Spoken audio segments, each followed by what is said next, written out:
Okay, before we actually start the formal proceedings this evening, I'd like to call on Lisa Weeks, the Information Manager for the Public Library System. Thank you very much, and thank you everyone for coming out tonight. Lethbridge Public Library is so incredibly pleased to partner with the Southern Alberta Council on Public Affairs because these are key events, and for your participation that makes it even more key in our community. So on behalf of Lethbridge Public Library, thank you very much for coming out tonight, and thank you to SACPA for putting this together for us.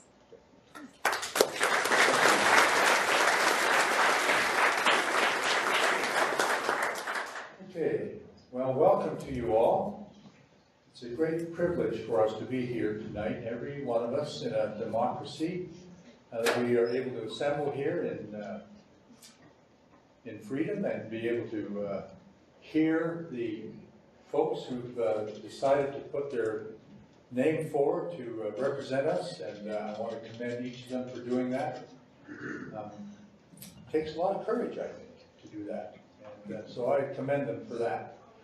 And I thank all of you for being here this evening to show your interest and to hear what these folks have to say and get an opportunity to ask them some questions.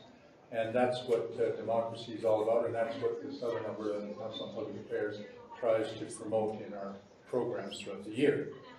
So my name is Bob Campbell. I'll be the moderator for this evening, and I also want to introduce Knut Peterson, who is the chair of SACPA, and he's also the enforcer this evening.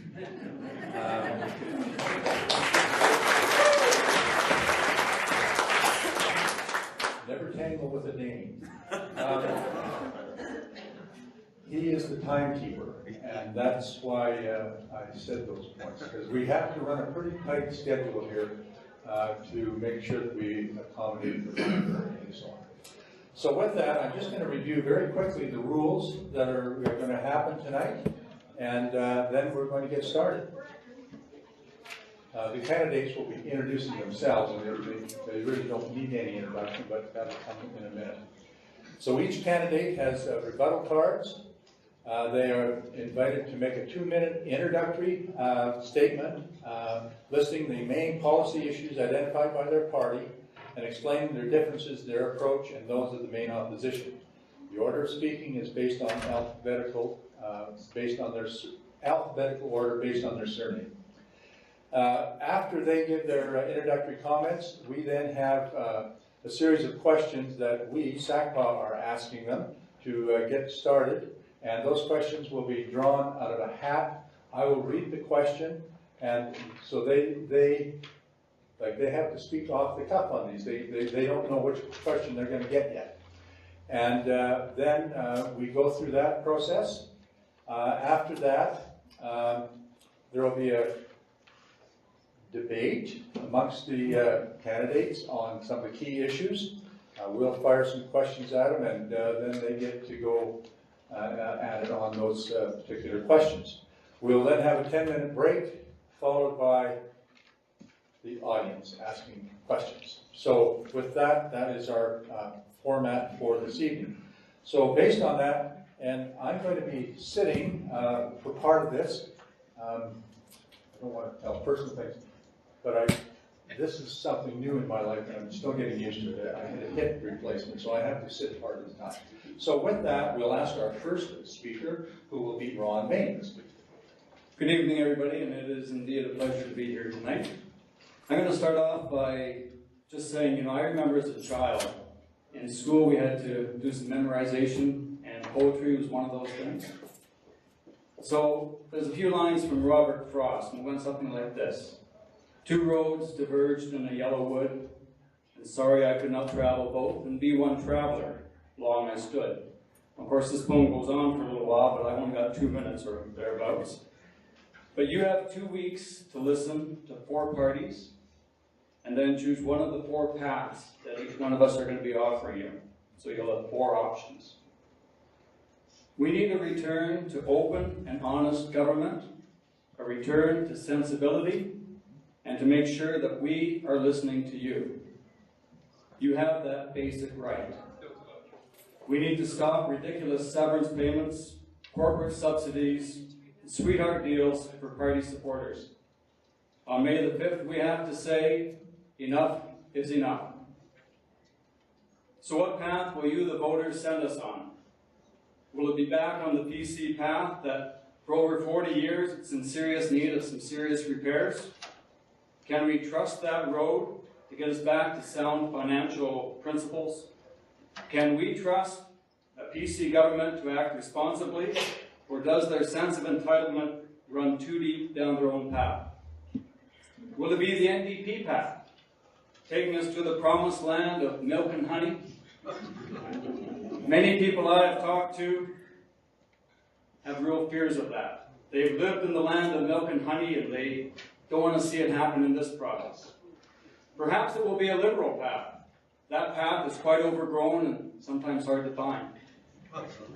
Or yes, maybe the path of the wild rose, and this path promises to stand up for low taxes, balanced budgets, and a savings plan. To stand up for patient-centered health care and seniors' care, to stand up for world-class education, to stand up for rural Alberta, and to stand up for democracy and accountability in Alberta politics. We're promising no tax hikes, and we will remove the 59 tax hikes that Prentice just laid on us, because quite frankly, they're not needed. Thank you very much. Thank you. All right. Our next speaker, based on Alberta board, will be Shannon Phillips. Well, good evening, and thank you for coming. Now, Mr. Prentice called this early election because he said he needed a mandate from the people of Alberta to pass his budget plan. He does not deserve that mandate from you, because the plan is about making you and your family pay for his government's mistakes. We can do better than that. Here's how. The NDP plan creates jobs in a diversified 21st century economy, restores open and honest government, preserves and builds healthcare and education systems, and rebalances government revenues to make them more fair. The Conservatives have taken many years to dig us into the situation we are in right now, and it will take time to undo the damage they have done. But we need to start, and we need to make better choices. The Premier has introduced a budget that asks you to pay for his bad decisions through higher taxes and fees, and through deep cuts to healthcare and education. Mr. Prentice is not asking for any sacrifices at all from his friends and insiders in large profitable corporations. Challenged on all of this, Mr. Prentice is telling you and your family to look in the mirror, because in his views, his government's choices are your fault. Albertans can do far better than that. It's time for a government that cares about jobs. My party sets out proposals to provide tax credits to help job creators and to rebalance our tax and royalty system to reward processing and adding value to our resources. We can clean up the legislature in Edmonton to have honest and open government that isn't all about gaming our democracy, which is what the disgraceful floor-crossing deal between the PCs and the majority of the Wild Rose Caucus was at its core. We can restore and build our public health care system, invest in children and young people's education, and be leaders in protecting our air, land, and water.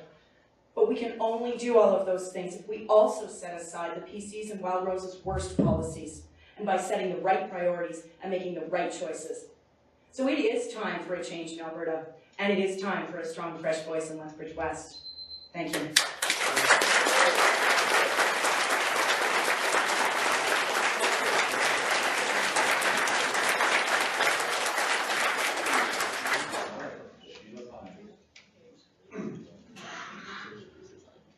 I'm a concerned member of society who has, as a licensed practical nurse, watched a great healthcare system be deconstructed from where it served people to focusing instead on profits. It all started in 1986 under the shroud of secrecy with the words, "It will be better," wrapped around it. Frontline nurses were cut, while more office and administrative people were hired. The reason given was there wasn't enough money in the budget, so nursing staff had to be cut. And things didn't get better. Instead, they got worse, much worse.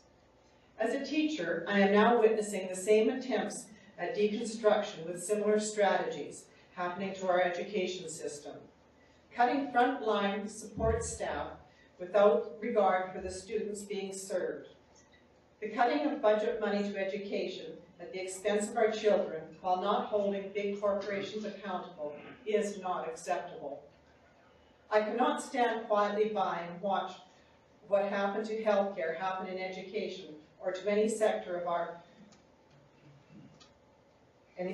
human or environmental family. Alberta Liberals have long supported returning more control to frontline workers, doctors, nurses, EMS, firefighters, through local boards that understand local needs. It is not right that hard-working Albertans carry the brunt of the PC government's mismanagement. We need to hold them accountable. I chose to represent the Alberta Liberal Party because they have a solid plan designed to help hard-working Alberta families, Lethbridge families. The Alberta Liberals occupy the moderate, sensible centre and can be trusted to promote progressive issues, invest in communities, and provide leadership for all Albertans. Thank you.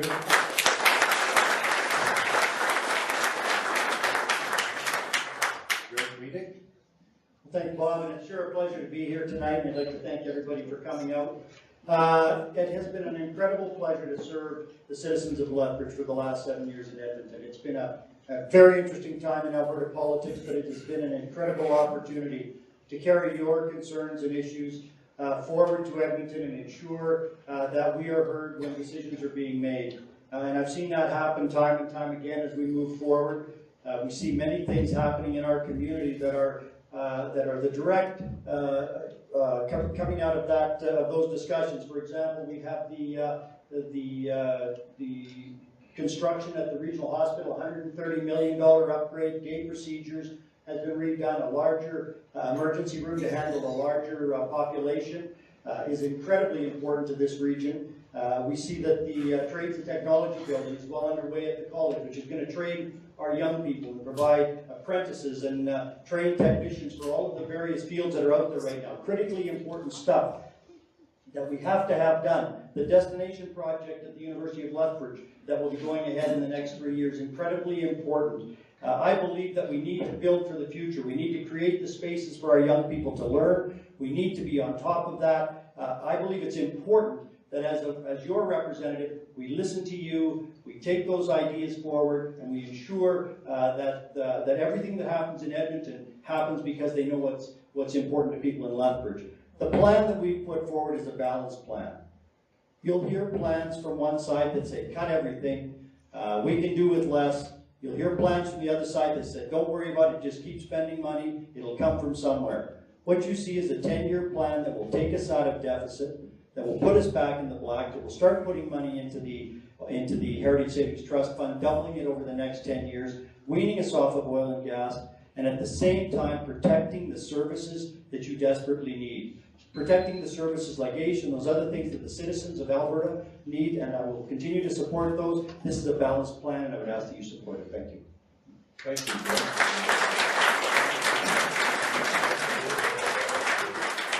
All right, we're now going to have the questions that we submitted. These are randomly assigned, so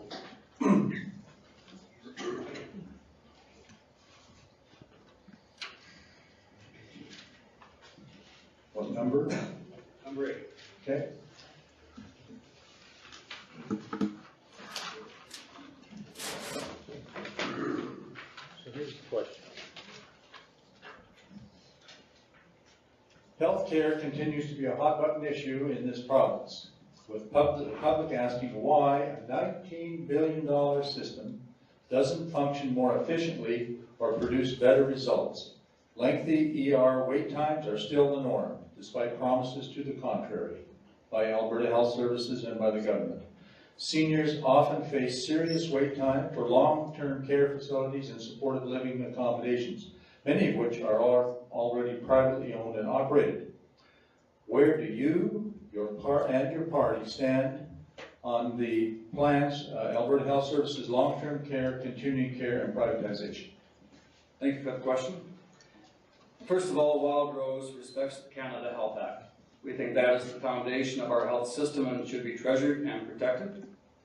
We've seen other provinces, though, come up with ways to do things better within that framework. We also see areas where where health dollars could be spent to reduce wait times. And that is something that Brian Jean has just introduced as part of our platform, where we can, for certain surgeries, if we can't meet a wait time, it's important to us, it's important to the patient to get that work done, that could be done outside of the province. So that is something that we'd like to see, and we'd like to see those Alberta dollars go with that to pay for the procedure. We also see the need to consult with doctors and nurses to fix the system. So it's no easy answer. It would take a lot of time, a lot of work, and a lot of effort. But something needs to be done. We need to start somewhere. We would like to see a patient-centered focus so that we always are able to take ourselves into the position of the patient so that we can actually do something that the patient is hoping for as an ultimate outcome. We would like to reduce the bureaucracy. We run into too many situations where a patient goes in for a referral or they need approval by an upper level. And quite often that just gets ground into a sense of bureaucracy that just fails the system. So we need to smooth out those bureaucracies. We'd like to see a unified electronic healthcare system that works so that different practitioners can have access to that and in a seamless fashion. We'd also like to open up more long-term care beds. That is very important as well. And to provide community supports so that people can get the care that they need. If you're a senior, you can stay in your own home for a longer period of time. We need to be able to look at that and provide those supports. And we also need to be able to look at providing the diabetic medication so that people don't have to worry about getting the medications that they need. Thank you very much.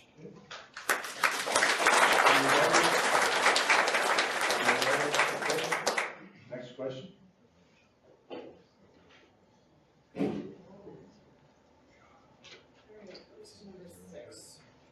Number 6.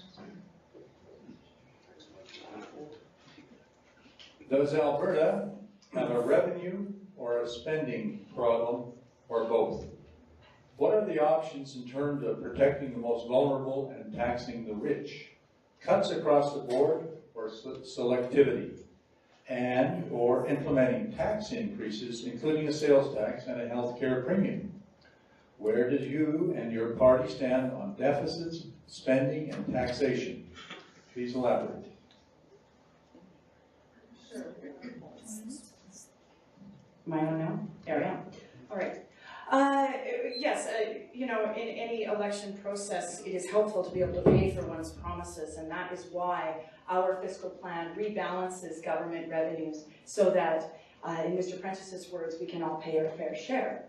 Our plan would include a 2% increase on large profitable corporations. This is 20% of corporations currently operating in Alberta. And would produce something in the neighborhood of, in the first year, 800 million in new revenues and ramping up. We have used the Government of Alberta's own fiscal projection tables as the base in our platform. So that's where a large amount of the costing would come from for the new initiatives that are in our platform.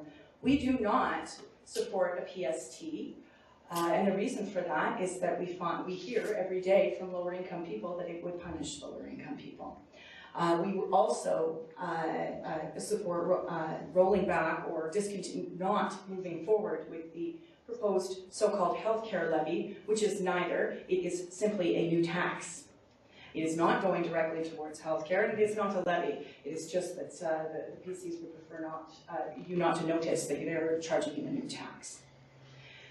However, to rebalance those revenues again, in our very modest fiscal plan, we would introduce a set of progressivity on very, very high income earners. That is to say, if you're a millionaire in Alberta, you enjoy a $40,000 tax holiday relative to any other province in Canada.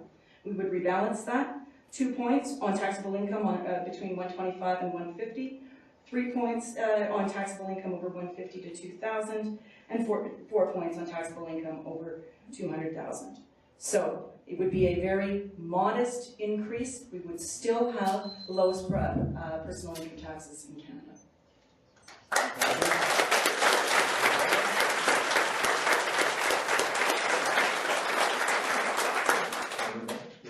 question?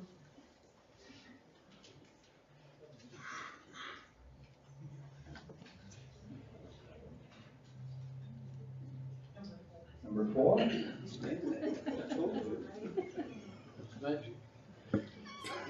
It's called. Hundreds of drilling projects are planned for southern Alberta in the near future using hydraulic fracturing, better known as fracking.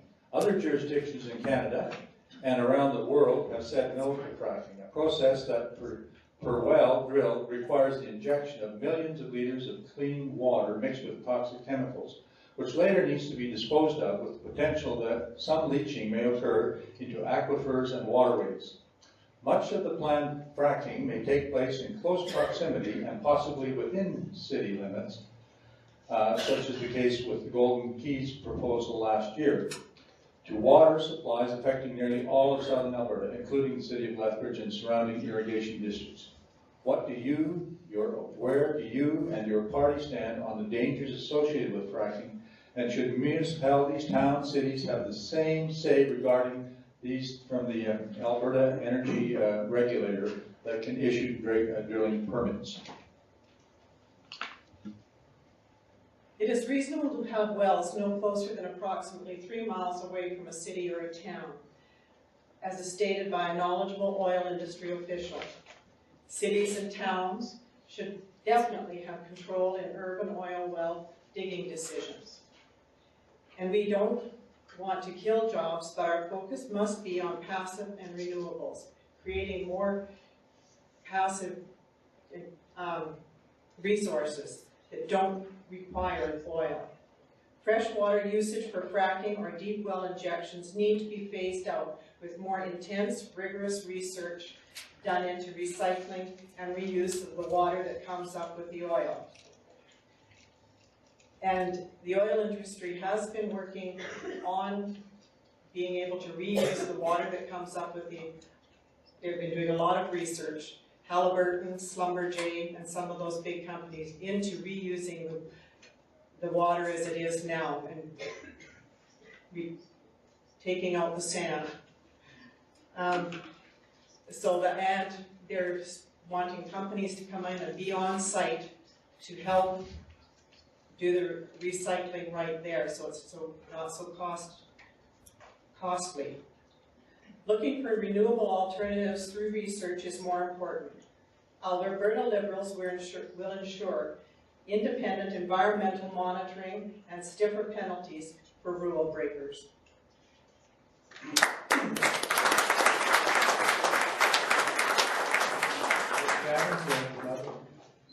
Just quickly on fracking, it is entirely appropriate for oil and gas activity to happen after a rigorous review process, which involves a meaningful community consultation. That was not what happened in Lethbridge, and thankfully that process was stopped by the company themselves, because if it had been up to the government, we would have gone through an environmental assessment process, an AER process that is where the deck is stacked against the 9,000 people in Lethbridge who signed that petition against the urban drilling project in West Lethbridge. So that's the first piece of this. Second of all, it was the New Democrats who revealed that water allocations for fracking are soaring out of control. Meanwhile, irrigation and agricultural operators are facing caps. It was the New Democrats who revealed that Golden Key had a spotty safety record. It was not the government who did that homework for you. It was the New Democrats who were in your corner, who was in Lethbridge's corner through that whole urban drilling fiasco.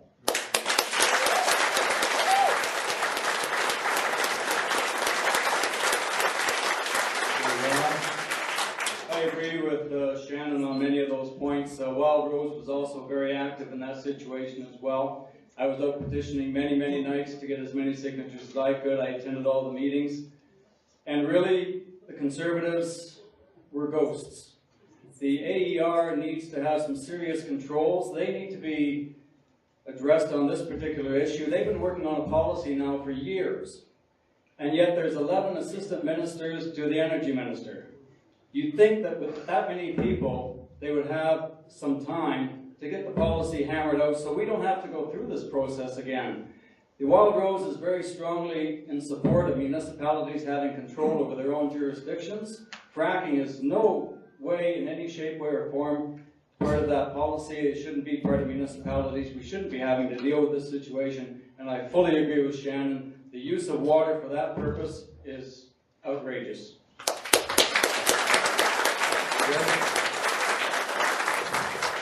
Well, thanks, Bob, and I guess I remember things a little bit different. I remember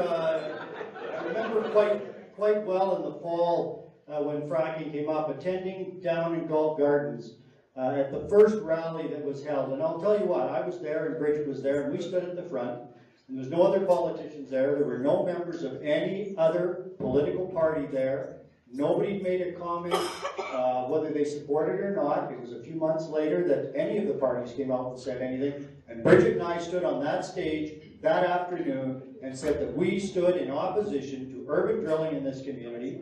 We stood that day, and we stood every day after that in the legislature, and in the newspaper, and any other place we could, and we said very, very clearly. I met with the Minister of Energy many times. I met with folks involved in the industry to work with that company and others to try to ensure that this didn't get done. So what I can tell you is that there was people working on the inside on your behalf. And I stood in the House and presented a petition with over 10,000 names from people in Lethbridge. I stood and presented it in the House, not someone else at this table. So that was your representatives working for you, working in Edmonton for you, and making sure that that drilling didn't happen here.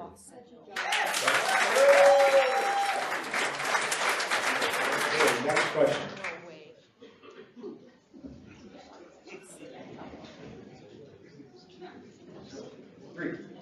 Number three.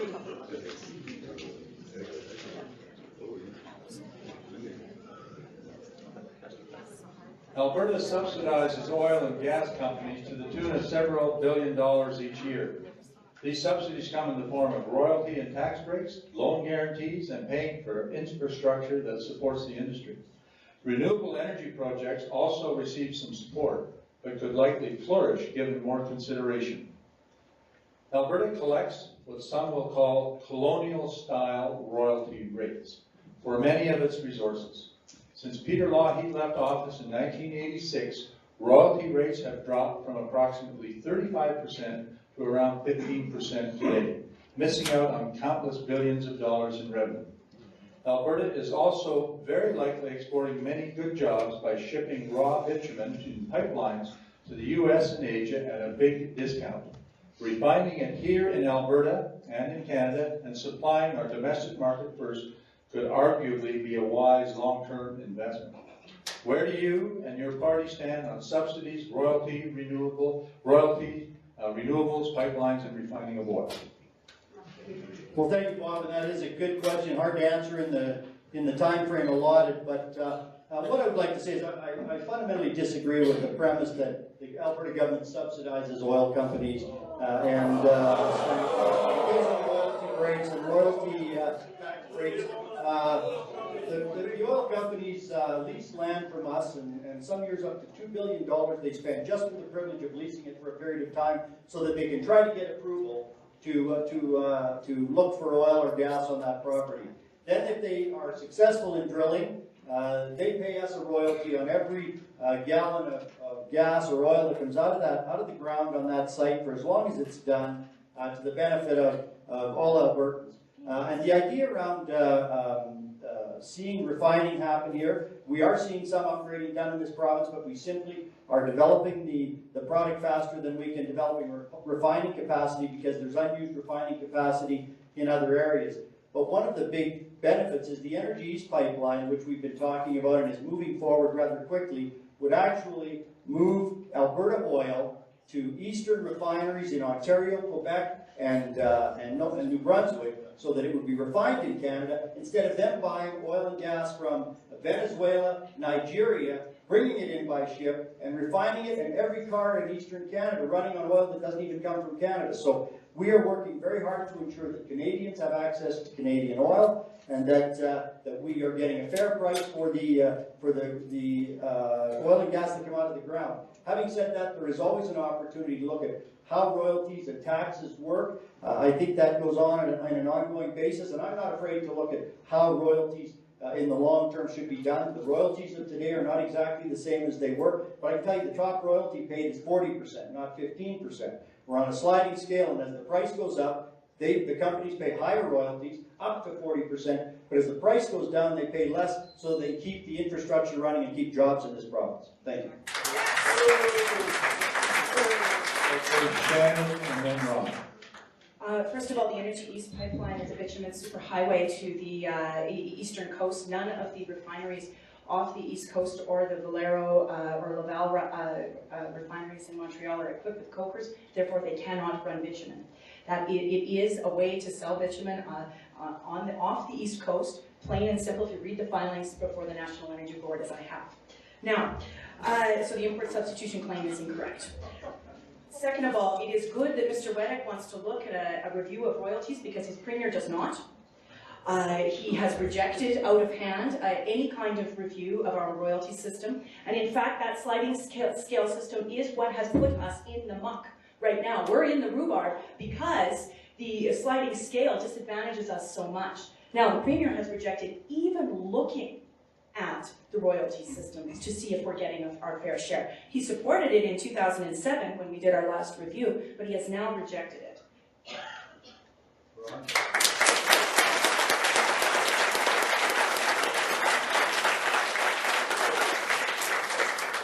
Thank you.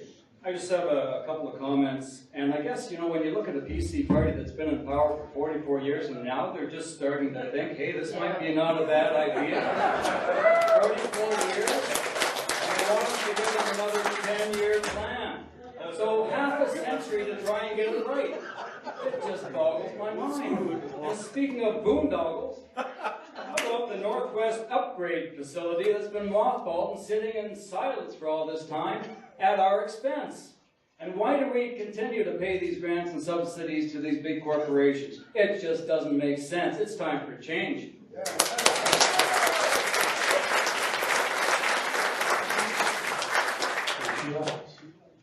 Pipelines will not get built until we clean up our environmental reputation.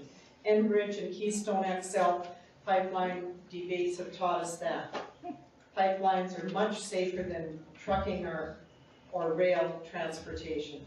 But, and it's a big but, we need high standards of safety in place before we can go ahead. The present system of monitoring is a sham. Representatives from the industry and governor regulator from the industry, and only one public member. That seems a little weighted in the wrong direction. The Alberta Liberals will ensure independent environmental monitoring and stiffer penalties for rule breakers.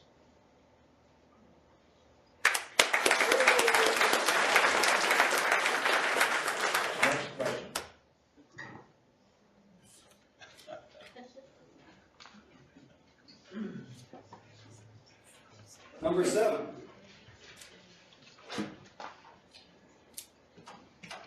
The future of social services has many vulnerable Albertans concerned that their programs may be slashed or more and more services will be provided privately rather than by government or non-profit organizations.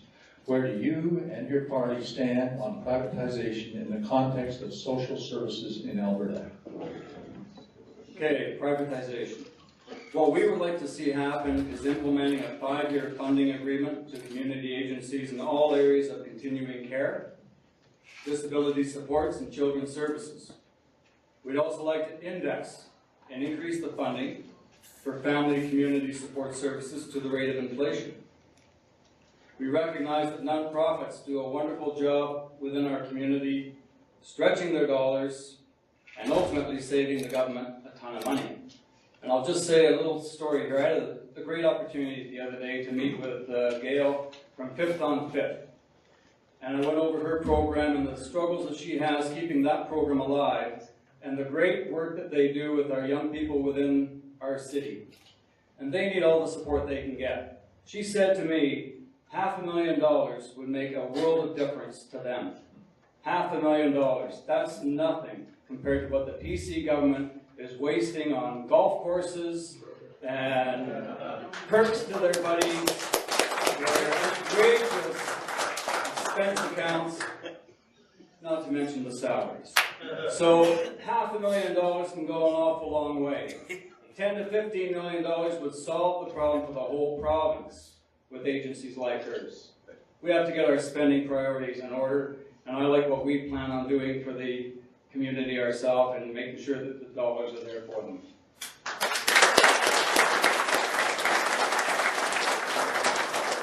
Okay, next question.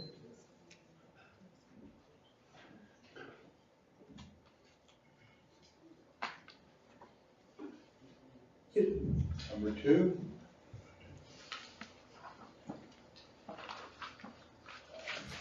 This question deals with air, land, and water.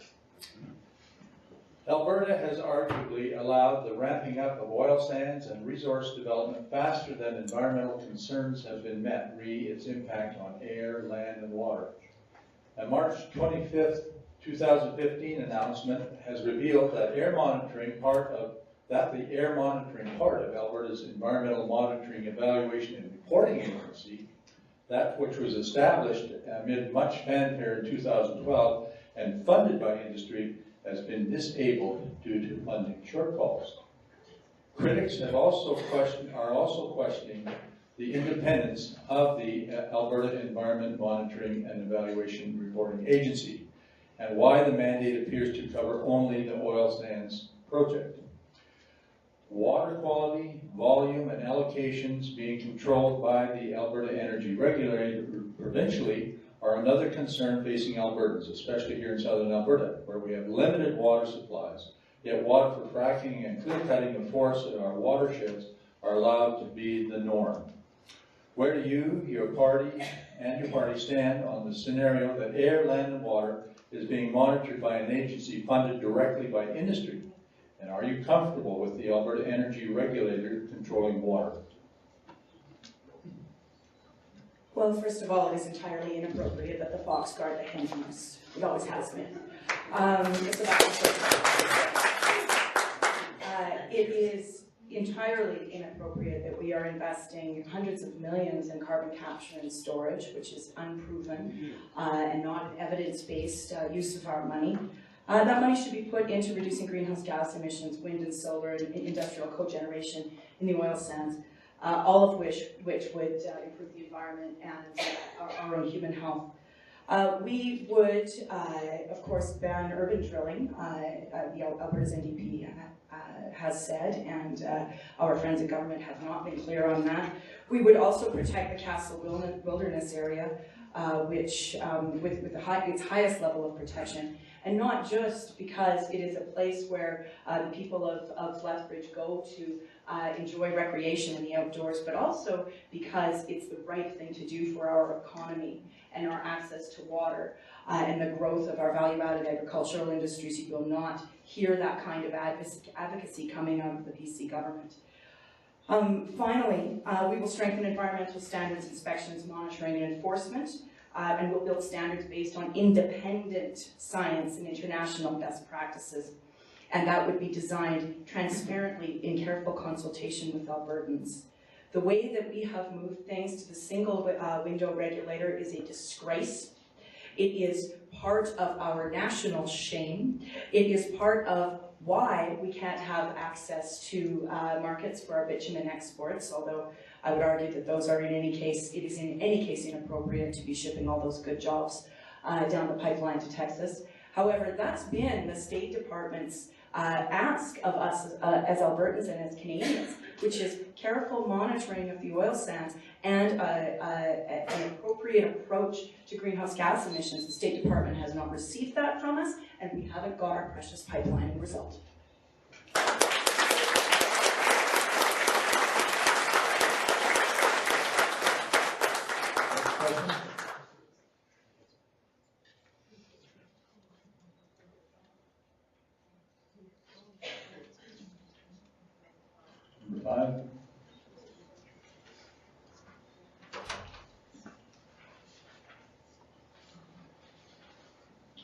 Property owners are concerned with land bills that infringe on their rights by limiting or denying public hearings and access to the courts in dealing with surface right issues. The sale of Alberta Link, electricity deregulation, delivery charges, and the building of power lines now owned by Berkshire Hathaway and Warren Buffett, but paid for to the tune of billions of dollars by Alberta electricity users, concerns many people and businesses. Where do you and your party stand on land bills, electricity costs, and the sale of Alta Lake? We are in favor of public hearings prior to allowing such corporations into our country. Government responsibility is to look after the interest of its citizens, not corporations. Electricity. Prior to deregulation, production and transmission rested with the corporation, TransAlta. This kept costs down. Since deregulation, it has been split into three parts, costing untold billions of dollars. Just look at the added costs that are not direct electricity usage charges on your electrical bill. Alberta Link, Albertans are paying for infrastructure, and then the lines are being sold. They should stay here. We should own those power lines. Albertans should be keeping the infrastructure we paid for. Thank you.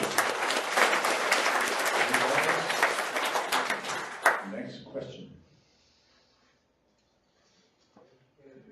Oh, there's one left. Number one. Oh, wow.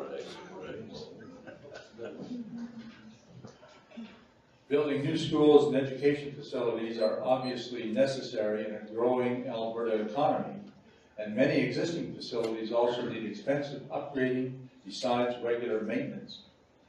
How to find the billions of dollars for new infrastructure and upgrades will be key for the rest of the government, for the next government, besides managing education funding in schools and post-secondary institutions without raising tuition and school fees to a level vulnerable Albertans can't afford.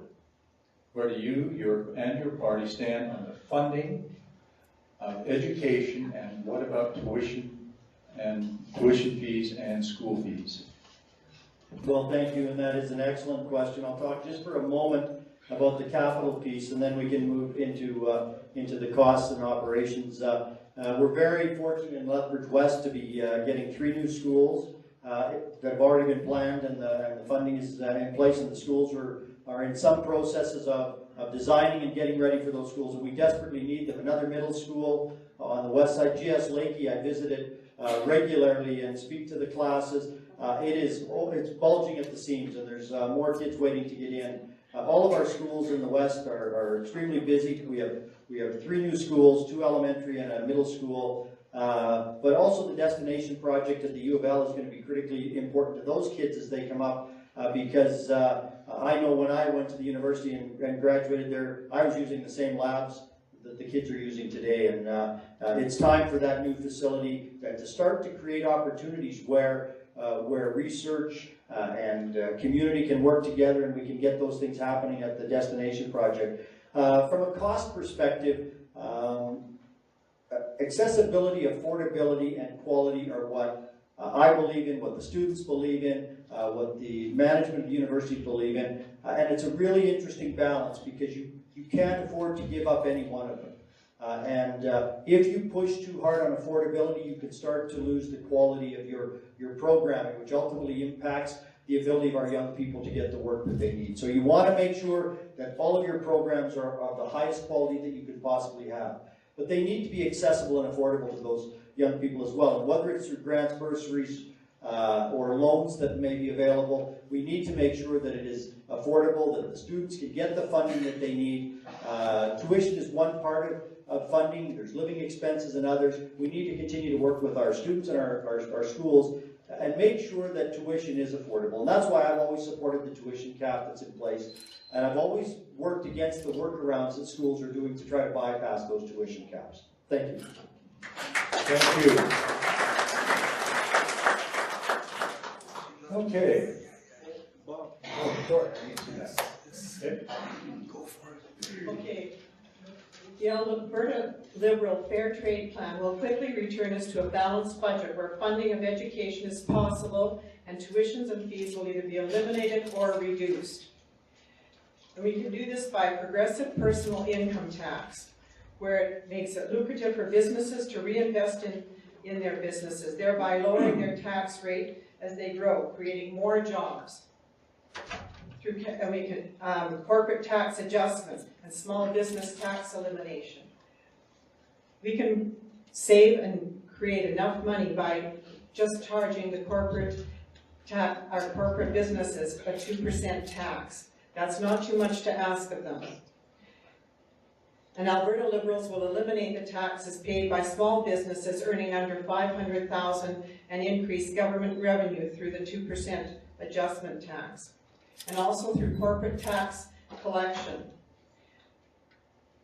So this will help all of our schools and help build the schools. We have a plan in place, and this plan will work and get us so that our built schools and anything else we need with healthcare will be built.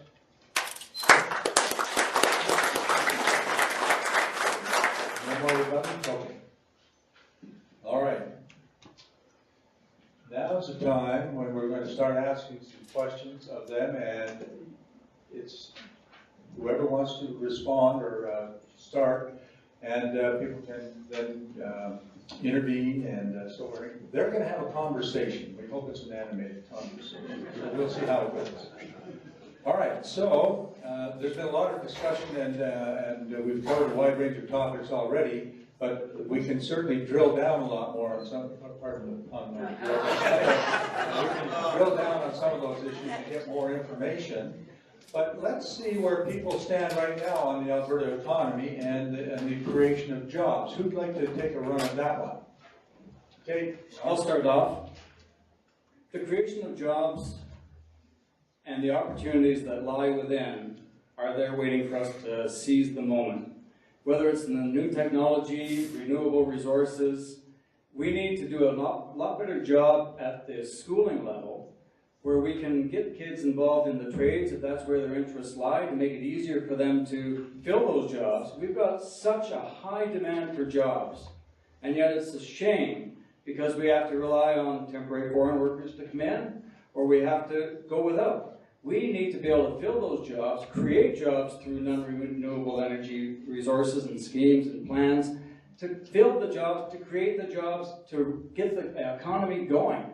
It's not rocket science. We just need to put the effort into it. You know, we've got people that are just chomping at the bit to get jobs, but they don't have the skills training. We need to provide them with the skills training so we can fill the jobs, whether it's in Fort McMurray or elsewhere. Okay. Anybody else?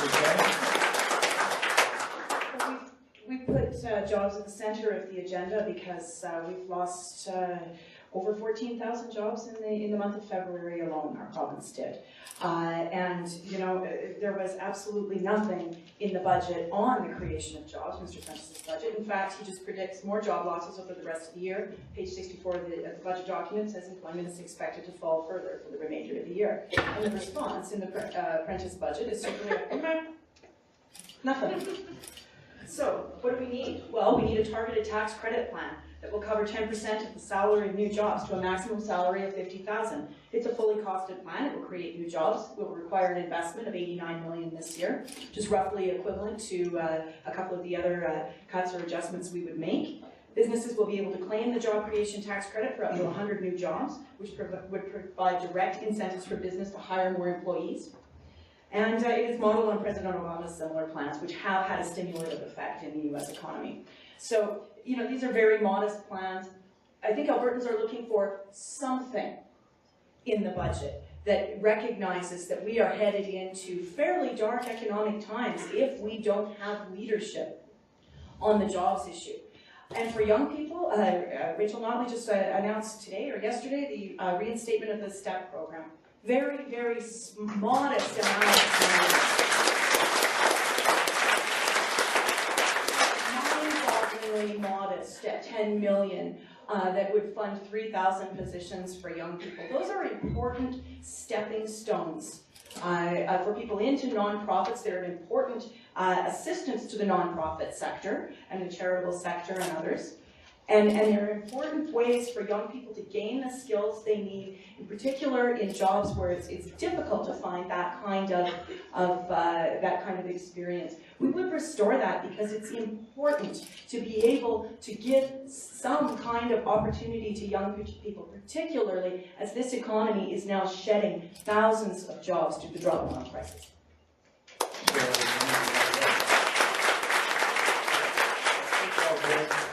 Well, thank you, and we have seen some job loss, and I don't think anybody in this room is going to blame anyone for the drop in oil prices. They haven't. It's a reality. We've been through this. I think looking around the room, most of us, I've been in business for many years here, and I've been through those cycles. But we still have the strongest job market in the country.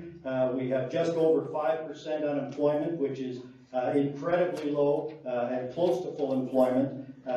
And I don't understand the NDP idea of creating another program where they tax us $89 million and then give us the $89 million back to hire people that businesses are not going to hire someone that they don't need and aren't going to hire anyways because there's a 10% bonus on it. I've been in business a long time. We hire what we need. We hire them when we need them. So you're not going to so to take a tax of $89 million and give it back to us to hire people simply is not going to be effective. And somewhere in there you're going to have a bureaucracy to run that program, which is going to eat up half that money. So what we need is to ensure that the private sector continues to fire and hire people. And we've seen in the past in other provinces when they raise the corporate tax, as has been proposed here, and we've heard from economists, it will cost jobs in the economy. For every percent it goes up, and I don't have exact numbers, I don't think economists do either, but I've heard in the $8,000 to $10,000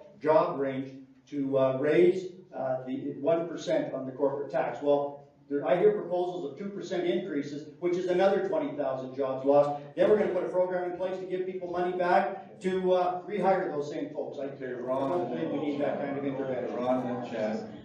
Okay. Well, Greg, I'd like to say you said something right. You said something right when you said about the $89 million and creating jobs. You know, that's nice. That's the land of milk and honey, isn't it? Doesn't that sound so wonderful? But you know, as an employer and as a job creator, if I need somebody, I'm going to hire them.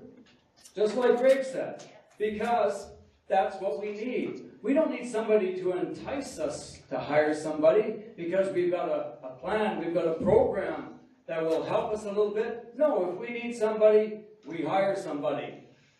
Shannon? Well, first of all, I mean, you can easily fund this program through delinquent corporate tax collection, and you guys have no plan for that at all. So that's the first thing. The second thing is that the modeling done to respond to the New Democrats' proposal on the job tax credit was actually done by Jack Mintz, who is a board of directors member of Imperial Oil. He doesn't like our proposals because he doesn't like us, because we would ask him to pay a couple of extra points on his personal income tax. That's what's happening here. Those are the kinds of people that Mr. Prentice is listening to. They're not in our corner. They're in the corner of the big boardrooms up in Calgary. And they don't want us to pay for a competition in healthcare and education and putting people to work. Now, this is a fully costed, reasonable plan that, in fact, Mr. Harper used, the job tax credit. He's been using it since 2006. Mr. Prentice sat in that caucus. If he didn't like it, he should have spoke up then.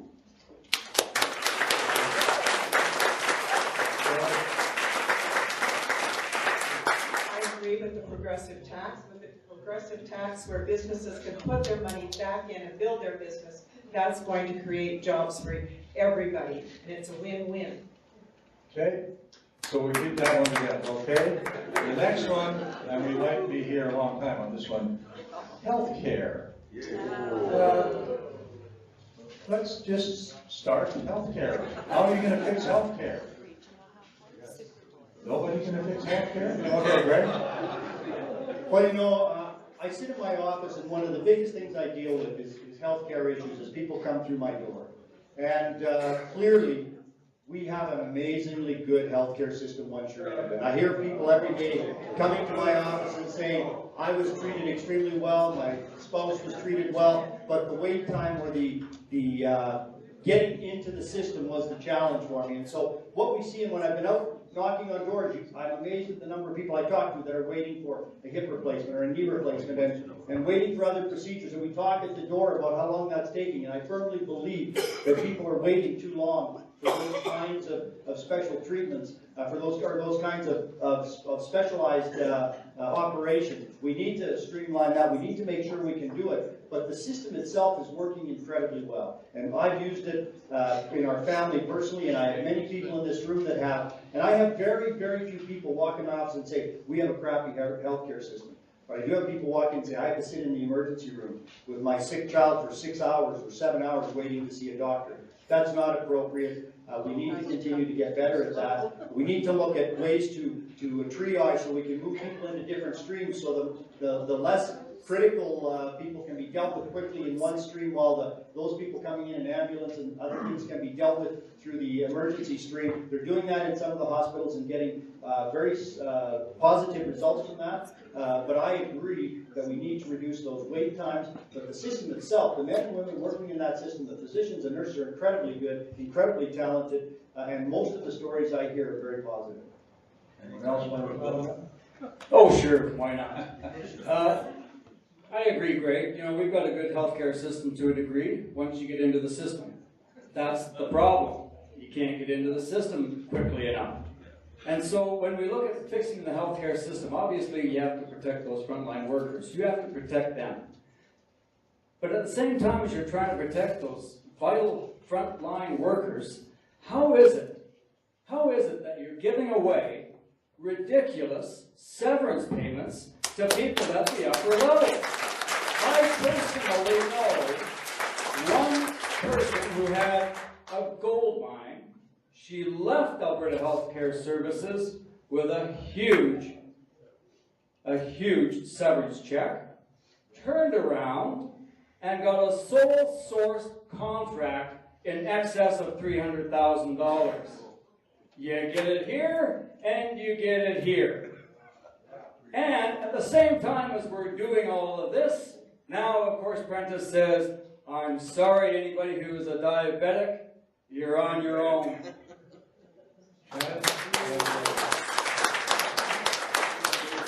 You know, speaking of jobs, the Prentice budget contains 1,700 job losses to frontline healthcare workers. That's for a start. There are, the budget states that the ministry will absorb $950 million in growth pressures. That's spin doctor words for cuts. And on top of that, the PCs are making an additional $160 million in direct cuts to the healthcare system. It was the Democrats who have revealed that there is nearly 600,000 square feet of unfinished, shelled-in hospital space sitting in 8 hospitals in Calgary, Edmonton, Red Deer, and there's even some in Lethbridge. That's equivalent to 34 NHL hockey rinks sitting unused right now. Emergency rooms are facing a severe capacity crisis. In the first 9 months of 2014-15, more than 1,300 surgeries were canceled, many at the Children's Hospital. The number of people waiting in hospital for a long-term care bed increased by over 40% in a calendar year between 13 and 14. And hospitals are facing over $1 billion in overdue critical infrastructure. That's the system that this PC government has built over 44 years. We need a new approach.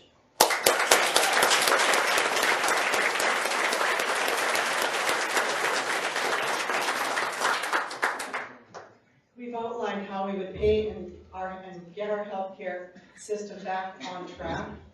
And it is important to lower surgery and ER wait times and improve access to primary care by investing in collaborative multidisciplinary teams. Invest in mental health and addictions with early intervention, treatment, and rehabilitation. Reduce medical administrative costs and prioritize resources where they are needed most on the front lines. Alberta Liberals will I'm going to throw in teachers here because there's an idea, a plan that would work quite well and has worked in studies that have been done. Alberta Liberals will hire more teachers, reduce class size, and build schools as community hubs. It would be ideal if these community hubs included senior facilities on or close by so seniors and students can interact with each other. It has been proven to be beneficial to both sectors. It has been found that for the seniors, it lowers the need for pain medication, increases their appetite, and decreases depressed people. Better sleep habits with an overall general sense of well-being. Students have one-on-one attention, which they seem to thrive on, learn and read quicker, and get history firsthand through the best means possible, firsthand oral one-on-one attention. Why do we seem to feel the need to segregate each sector of our population? Having nurse practitioners would be practical, so general duty nurses and doctors' time is freed up. We also need to have intimidation with nursing staff, all hospital staff going on right now, not just the doctors. The intimidation is they're not to speak out, they're not to say what might be needed in hospital settings. They're having to keep quiet. Otherwise, they, for fear of losing their jobs. This has to stop. We have to allow our healthcare workers to be able to speak out and say, no, there is need for further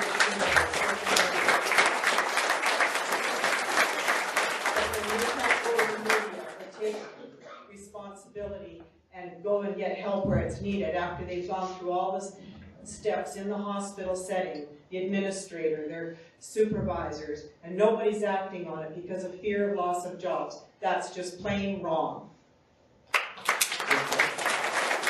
Thank you. Yes. We put a freeze on hiring in middle and upper management last fall, and we've been able to be successful here. These 1,700 positions in health are management positions.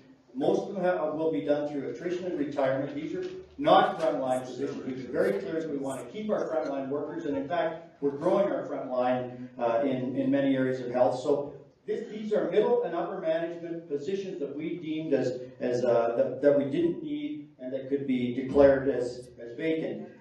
Shelved-in space. Yes, we heard that, and it sounded like a bad thing.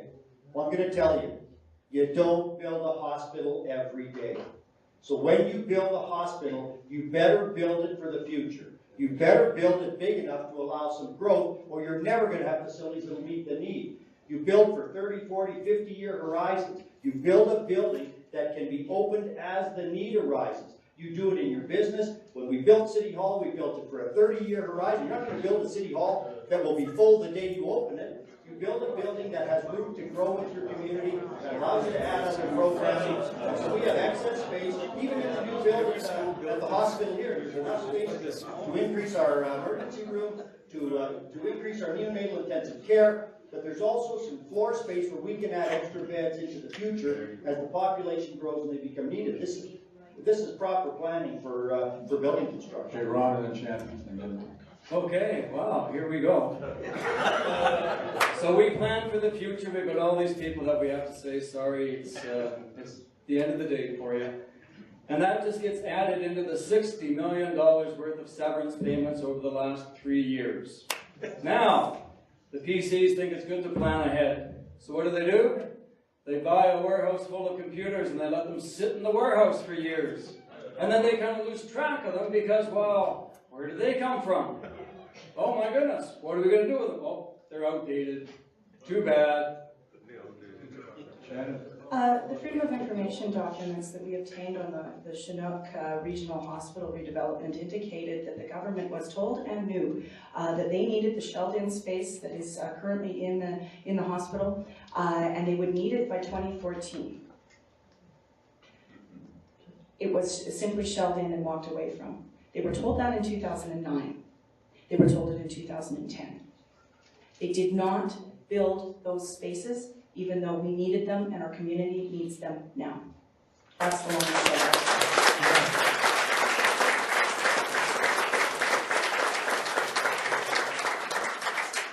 I have to ask you, Greg, when we were at Aaron's for that iPodcast interview, you said there wasn't a freeze on health workers at that time. There was no freeze, and now you just said there was. There's been a freeze on hiring, so that it had to be approved. So there have been a lot of hirings happen, but you couldn't just go out and fill all of your positions all of the time. So we've been managing over the past 4 or 5 months to ensure that frontline workers are being hired, but if we had positions in middle or upper management, we could have the chance to determine whether or not those were necessary, and then we could either fill them or declare them as unnecessary. So that's a process that's been going on, and it's been going on across all of government, not just in health. Okay, I want to move on. Sheila touched a little bit on education. I'd like to hear the rest of you folks give us some of your ideas on education, both in the public system and post-secondary education as well. Tuition fees, classrooms, all of that sort of stuff. Even curriculum, if you want to get that detailed. Okay. I'll start off. A lot of people have asked me, why would you want to get into provincial politics? And really, education was one of the big reasons. And the reason is because over the years, I've seen such silliness going on. When the government comes along to the University of Lethbridge, and they say, after they've already got their budgets prepared and everything is good, sorry, your budget doesn't work anymore, we're going to have to cut. And so what happens? The staffing levels, the programs, and they can go this latest round from 95 million down to 91 million. But at the same time as that's happening, the poor students, their tuition fees are going up and up and up. When I see that, it bothers me so much, and that's why I got into this race. And a few years ago, they did the same thing. Cut. Your budget is no longer relevant. You're going to have to come up with a new one. 2 or 3 weeks later, they come along to the same university, and they say, hey, got good news for you. We've got money to put up a building for you. Well, wasn't it just 3 weeks ago there was no money? And here we go. And another thing that really bothers me these days is it's getting so difficult for students to get into post-secondary education because they need a higher and higher grade point average.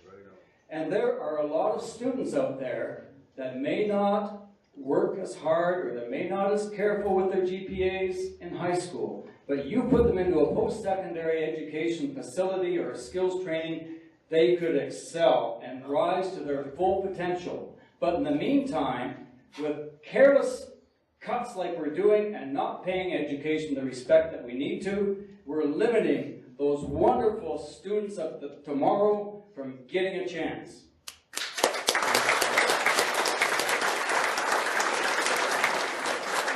Anybody disagree with that? Well, I think, every election in Alberta often centers on healthcare, but this election in particular has centered on K-12 education. I cannot tell you how many parents I hear from on the doorstep every night who are incredibly afraid of what September is going to bring with the freeze for the new enrollments. My 6-year-old is one of those kids. He's one of the 12,000 children who will be entering grade 1 this coming year, and there is not funding for one new teacher. That's my world. And I just met with the Chinook Autism Society. They are extremely concerned about the cuts to educational assistance and other supports in the classrooms. They are all young moms my age, they have kids my age, and they are extremely concerned about the impact on their own children's education and the impact on the rest of the classroom and their ability to get an education. This is serious business of freezing the transfers to boards. But what's even more disturbing is the freeze on boards' reserves that this government has done. The boards are not even allowed to solve their own problems with money they've raised themselves. It's authoritarian and it's unconscionable, and it must be reversed. Right on.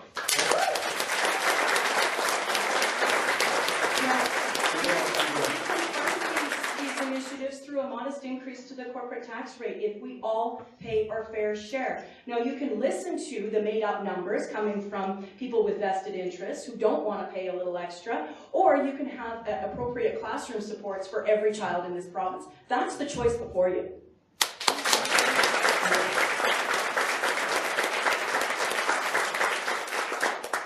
I've been the brunt of some of these cuts, first in healthcare and the restructuring as well, and also in education. And thankfully it's through the help of the union that I am back working. but also education is way more important. And when all the school boards are getting together and saying that we need more money to operate, there's 12,000 more children coming into our system in each year for the next 3 years, and yet there isn't going to be funding available for supports or teachers for these students, or for the infrastructure for more classrooms and class sizes. How can teachers work with and really teach your children well with so many students in one classroom? It isn't possible. And your children are their future. We need to educate them. The Alberta Liberals want an excellence in education, and every school on the priority list will be built. An average family currently pays up to $1,000 a year in school fees, including transportation costs. With an Alberta Liberal government, school fees will be phased out. We will hire more teachers, reduce class size, and build schools as community hubs, as I mentioned earlier. Actually, it would be even nice if we could attach the, I've got a whole vision going here. Attach the senior centers right to the school so they could also, as a community hub, a school would be a fantastic place so that we're back going to concerts and programs at the school. We're a senior facility attached to the school, of course with the dividing wall. We could have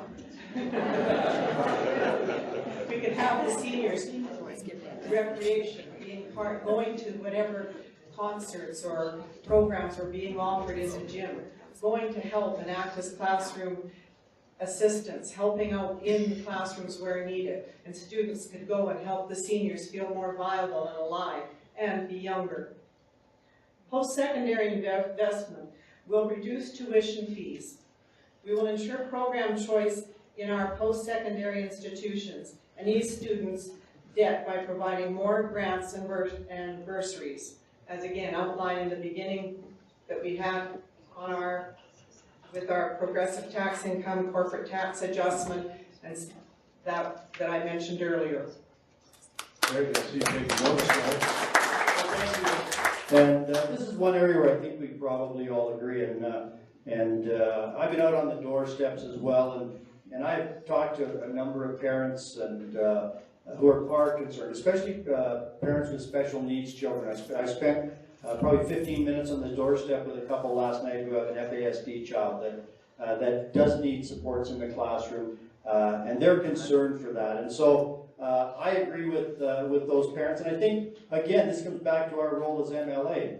What I did when I had a chance to talk to some of these parents and get a sense of what was out there, I phoned the leader and I phoned the education minister and talked to them about my concerns and said, I'm hearing in my community that there is a lot of concern and fear around frontline support in the classroom, around ensuring that special needs children with disabilities, or English as a second language, and the whole blend of our children as new Canadian children, blend with different needs, all coming together. I've heard incredible concern, and I've carried that forward. I don't have the exact answer, but I'm concerned about not funding growth in our school system. I'm concerned about not providing school districts with funding for extra children. So, as an MLA, I'm going to continue my best to advocate on behalf of my citizens that I talk to and hear from on some of those issues, and especially on the issue around aids in the classroom and frontline support for students. I'll be there, and I'm going to continue to do that. I think it's critically important. Shannon? Well, I guess the question then is, if we're going to have more PC MLAs starting to freelance off of what their leader is saying. Today we had Mr. McCaskill indicate that he wanted to increase corporate taxes. Now we have another MLA who is saying that he potentially is not going to vote on the budget if they get a mandate because he doesn't support the approach to education. This is a party that cannot get its act together because after 44 years of long rule, there needs to be change, and the wheels are starting to fall off the bus all over the place. Like don't get me wrong, we're parties where we have to be allowed to think for ourselves, when we're allowed to bring ideas forward, when we're allowed to have free votes, this is On the the part budget? You're allowed to have a that's free vote on allowed the budget? to have many free votes. We had a On free the vote budget? on Bill 10 in the House. We had free votes on many things. The On the budget is, you budget? know, the finance item, and you don't want to have your government fall on it, No, that's why it's called a confidence vote. You but vote we with your have- caucus, and but you're we telling have- me that we you have don't the want to vote ability- for a we caucus. have the ability to think and bring ideas forward and disagree once in a while with each other and come to compromises that are best for Albertans. Okay, Sheila, you want to say something too, right? If it's all right, I'd like to read the press release from David Swan, the Alberta Liberal leader. Today, Alberta's school boards took the courageous step of speaking out about the damage that has been done to our schools by this PC government. For 5 consecutive years, the PCs have tried to hide their own fiscal incompetence by underfunding and cutting our education system and passing the cost of education onto hardworking Alberta parents through ever-increasing school fees. Hardworking Alberta families cannot trust apprentice conservatives to educate their children. Alberta Liberals propose to invest in education, hire more teachers, replace retiring teachers, and reduce class sizes. We would also build the long-promised schools that Albertans desperately need. It is time to deliver for Alberta families.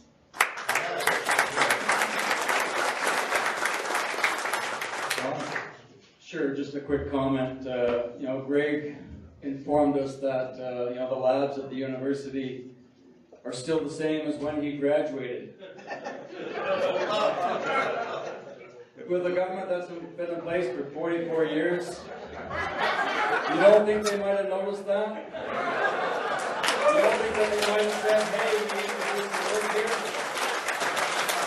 It's been a few years, hasn't Greg, since you were at the university? It's been a few years, and yes, but we have seen some new labs built there, but these ones are time for upgrading as well. One more time? One more? Okay. So here's another area that we can start looking on. We've talked about the environment and fracking and urban drilling, but overall, what do you feel about the needs of the environment? We hear so much about alternative energy and all of these kinds of things. What do you think the government should be doing in this province to promote in environmental issues, especially things like climate change and so on and so forth? Anybody want to take a run at that one? Not really silent. Great. Well, I'll get it started so that everybody's got something to take a run at. But I'm proud that this was the first jurisdiction in Canada to put a price on carbon. And we can argue whether the price is high enough or too high or too low. But we put a $15 a ton price on carbon many years ago. We collect that fund. That fund goes into a carbon fund, which is then used to fund unique, innovative, creative projects. Some of them are around alternative energies. Some of them are around how we clean up oil sands. Some of them have flowed into the University of Lethbridge and other places, allowing professors and students to work on solutions. So we are the first province to do that. I'm proud of that. And through that, we've come up with many solutions. And one of them we've talked about that we heard earlier is carbon capture. And someone said that this is unproven technology. Well, I'm here to say that carbon capture and storage has been using as enhanced oil recovery in southern Saskatchewan for 10, 15, 20 years. They actually bring the carbon out of the United States, pipe it into southern Saskatchewan because they can pump it underground and bring enough extra oil out to cover the cost of that. It's called enhanced oil recovery. By pumping the carbon into the ground, it pressurizes and pushes the extra oil out. So instead of recovering 15 to 17% of your oil, you recover 30, 35, or even 40% of the oil that's available in the ground. So these are some of the technologies that are out there that we want to look at to get the maximum benefit that we can. And enhanced oil recovery is one of those technologies as well. Right. Sure. Okay, so let's talk about this, Greg. We've got these companies coming onto people's lands, and Bills 24 and 36 don't seem to give a whole lot of respect to the landowners.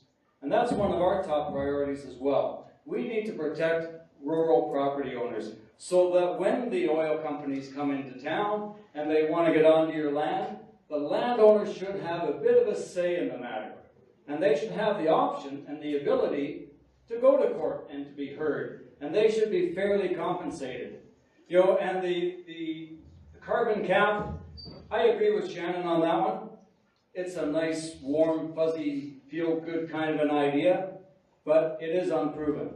You know, it's nice to think that there's some proven facts to it, but it's still in a developmental stage. We don't want to end up with another one of these upgrading boondoggles that's going to cost us billions of dollars. We have to be very careful with our money, and I think we need to be cautious when we walk onto somebody's property and say, here we are, we want access to your land. Well, Ron, that's a great comment.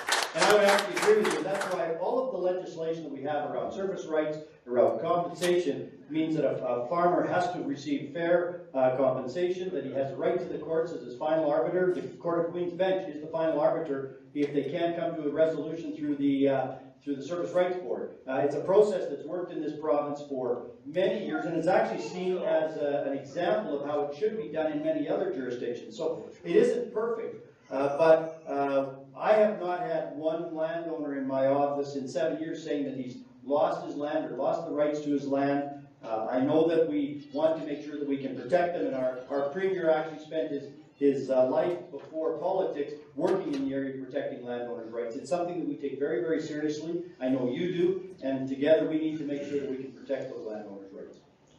Shannon? I mean, carbon capture and storage is one of those areas where public policy and science meet to reveal that there is no evidence that the billions and hundreds of millions that have been spent on this have actually yielded the kind of reductions in CO2, and they are unworthy of a significant public expenditure. There may be some areas, perhaps not inside this province, where enhanced oil recovery has worked, but that is not to say that our provincial taxpayers should be supporting that activity. We can redirect those funds into actually reducing CO2 emissions. And how we would do that is redirecting the CCS funds and reinvesting that component of this project, of those projects, into construction of public transit, which would help reduce families' transportation costs and reduce greenhouse gases and other air pollutants.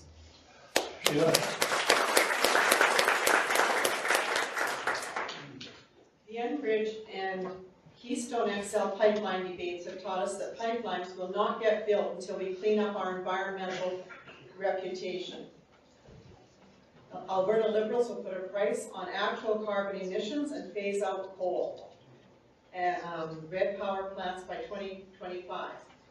We will ensure the independent environmental monitoring and stiffer penalties for rule breakers. We'll provide incentives for energy conservation and renewable energy. We need to keep talking about renewable energy, and then we get back to our education and have knowledge-based economy so that we have our students and our young university graduates working on creating new ways of having renewable energy. We need to phase out, there will be phase out fresh water use for deep well injections and protect the watershed as a public good, as well as protect our surface and groundwater, endangered species and their natural habitats. There are a number of plants and animals in this province that are becoming on the brink of extinction because of how we're taking care of our watersheds, our forests, and all other lands. Okay. All right, that's the end of this portion. We'll take a 10-minute break, and we're going to be hard-nosed about everybody back in the seat in 10 minutes. There's coffee over there. Lots of luck if you want to try to get some. All mine. I'm going to pee mine. Yeah, let me get up.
Check. Testing. Check. 1, 2, 3.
She's doing fine.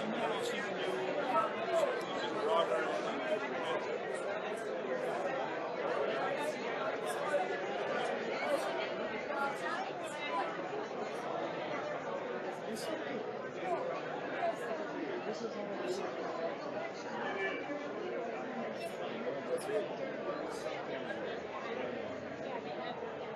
Hi. How are you? How are you? I'm fine. Well, they got one here.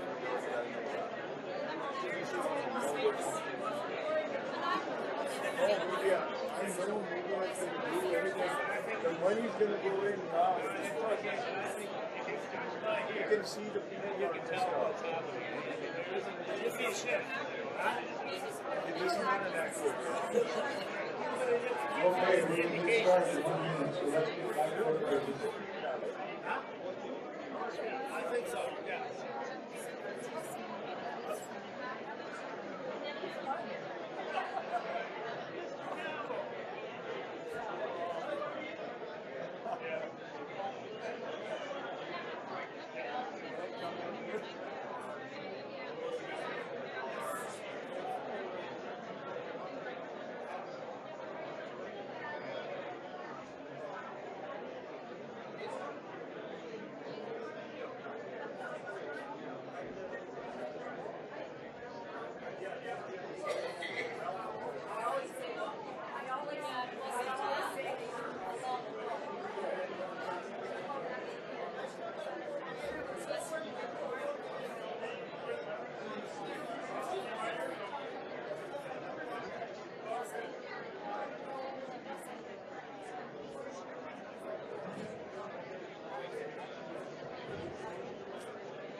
You're all busy solving political issues, but we're going to get back and let the folks get to ask questions of these candidates. Just a couple of things. First of all, the first part, I neglected to tell everybody to turn off their electronic devices, except your pacemaker, don't worry. Otherwise, cell phones.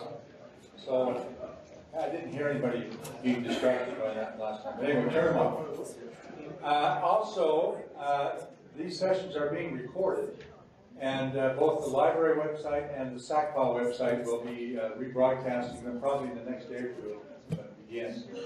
So if you missed a point or you just were fascinated by one of the questions and answers, you'll have a chance to rehash it all. Also, a reminder, tomorrow for Lethbridge East, the same format with the candidates in Lethbridge East, and it will be at the Country Kitchen Catering or downstairs in the cave, or for you old-timers, the basement at Eric's. So we all know where it is. So I just want to give you a little bit of the ground rules here, and I'm glad to see you lining up. We want to give as many people an opportunity as we can.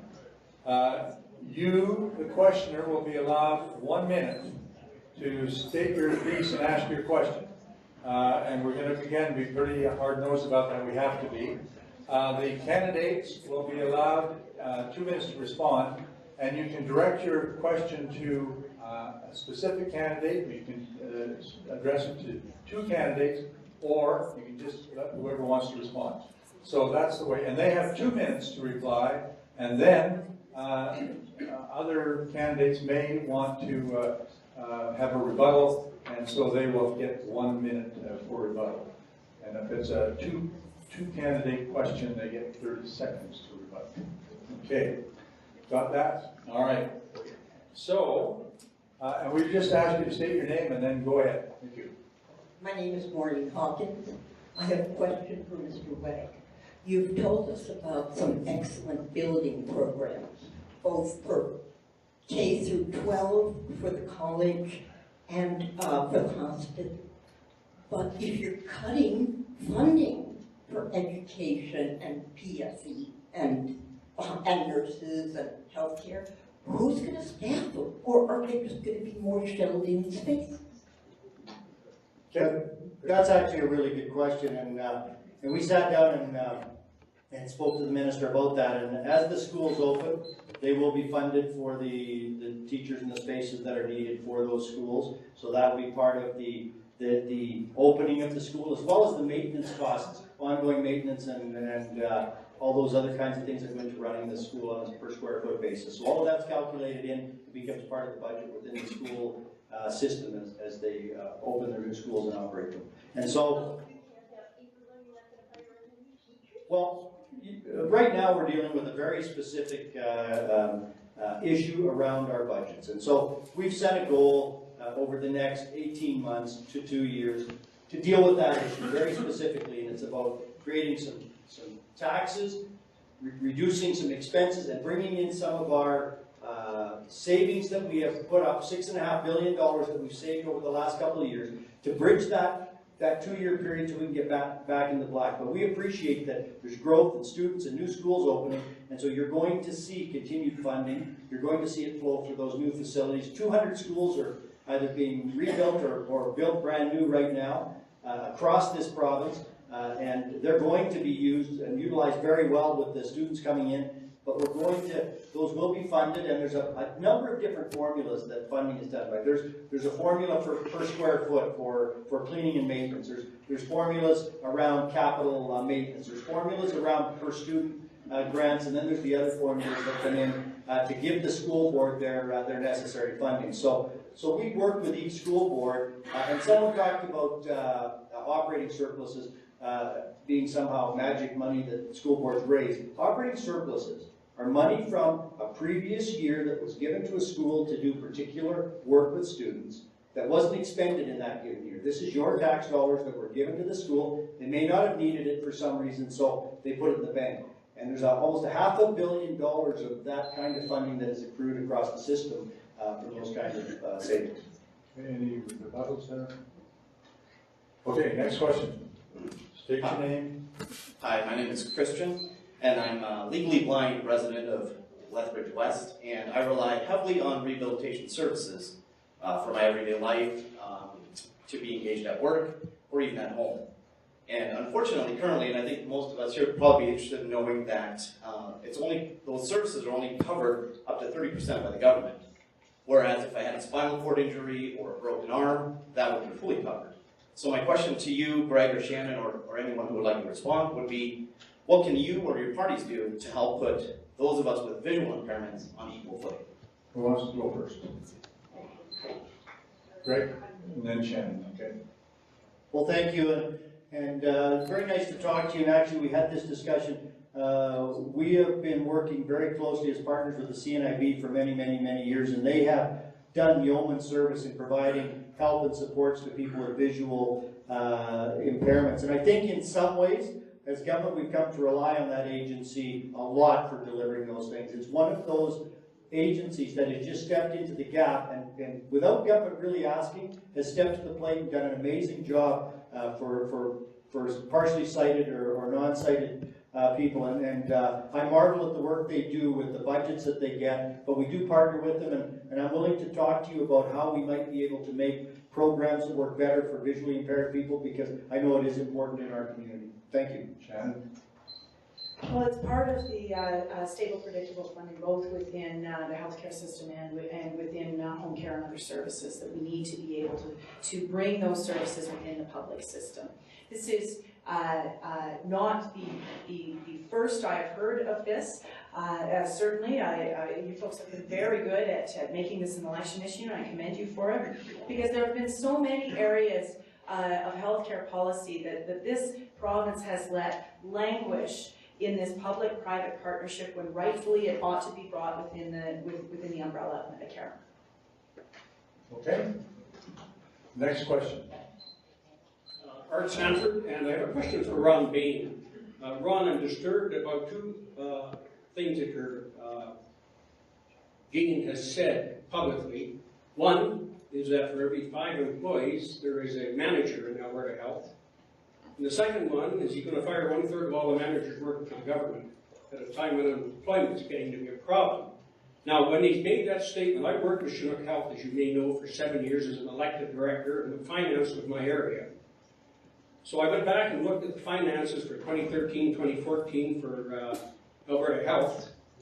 What I find is that management is taking up 6.1% of the money. In other words, 1 in 20 as a manager. Where does your leader get this 1 in 5, and let's prove it? Well, that's a bit of a toughie.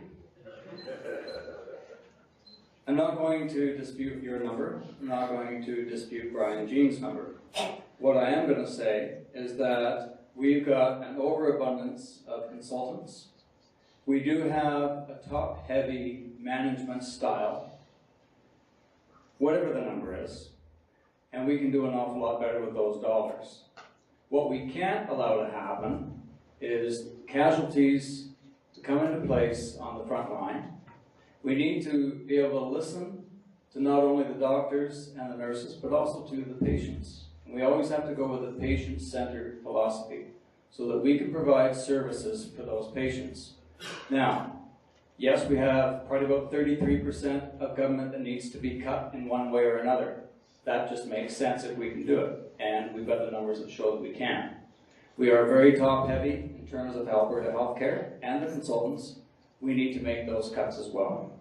Alberta Healthcare needs to be fixed. We need to have lots of discussion in terms of how we're going to fix it, and we need to start having that discussion now. Thank you. Next question. Daniel Speakman. First, I don't have a mirror, so I don't know if I should look or not. But I just want to ask the NDP cabinet, how would we, or yourself, your party will put taxes on the oil when the PC parties are giving away our oil, the cheapest in the world? We are giving it away to wherever.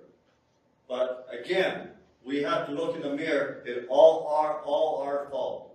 And I'm tired of giving our oil away to the corporations when we produce the oil in Alberta, and we are getting taxed and taxed together, but the oil companies are laughing at us. Okay, Shannon? It is time in this province for an adult conversation about royalties, leaving aside the histrionics and the pressures that come from the oil industry. We need to have a public and transparent process to assess whether we are in fact getting our fair share. You know, as a bank executive, Mr. Prentice would have ensured that shareholders received a fair return on their investment. Why should we not, as owners of the resource, ensure the very same thing? So, in order to kickstart that adult conversation, if you will, it is time for the PC fire sale of resources to be put to the test. We would introduce a Resource Owners' Rights Act. In fact, we already have as a private member's bill. Would establish an independent commission that would evaluate the long-term sustainable management of natural resources. And it would include a review of royalty rates and upgrading raw resources to keep jobs in Alberta. That commission would be required to report to Albertans annually on the return on royalties and on the proportion of resources that are being processed, that is to say upgraded or even refined in the province. We think that it is time to take a clear-eyed view of our royalty system. Our heavy oil royalties are in fact return less to Alberta taxpayers than in the country of Angola for heavy oil royalties. We are not getting our fair share. What that looks like needs to be a public and transparent process. Unlike what the position that Mr. Prentice has taken, we believe that it is time for that conversation. And it is entirely fair to have that conversation with Albertans. He doesn't want to have it because he'd like to preserve the fire sale that has prevailed in this province.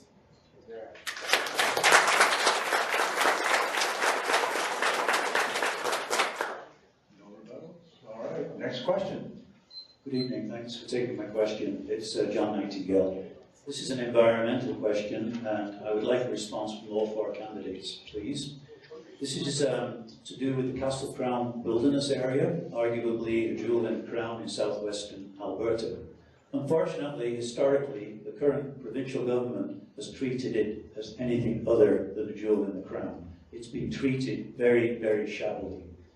For those people who may not are aware of it, it is part of the so-called Y-to-Y transportation corridor. That is Yukon to Yellowstone. Wildlife corridors are absolutely essential to the health and well-being of animal populations such as grizzly bears and other black bears, wolves, coyotes, etc.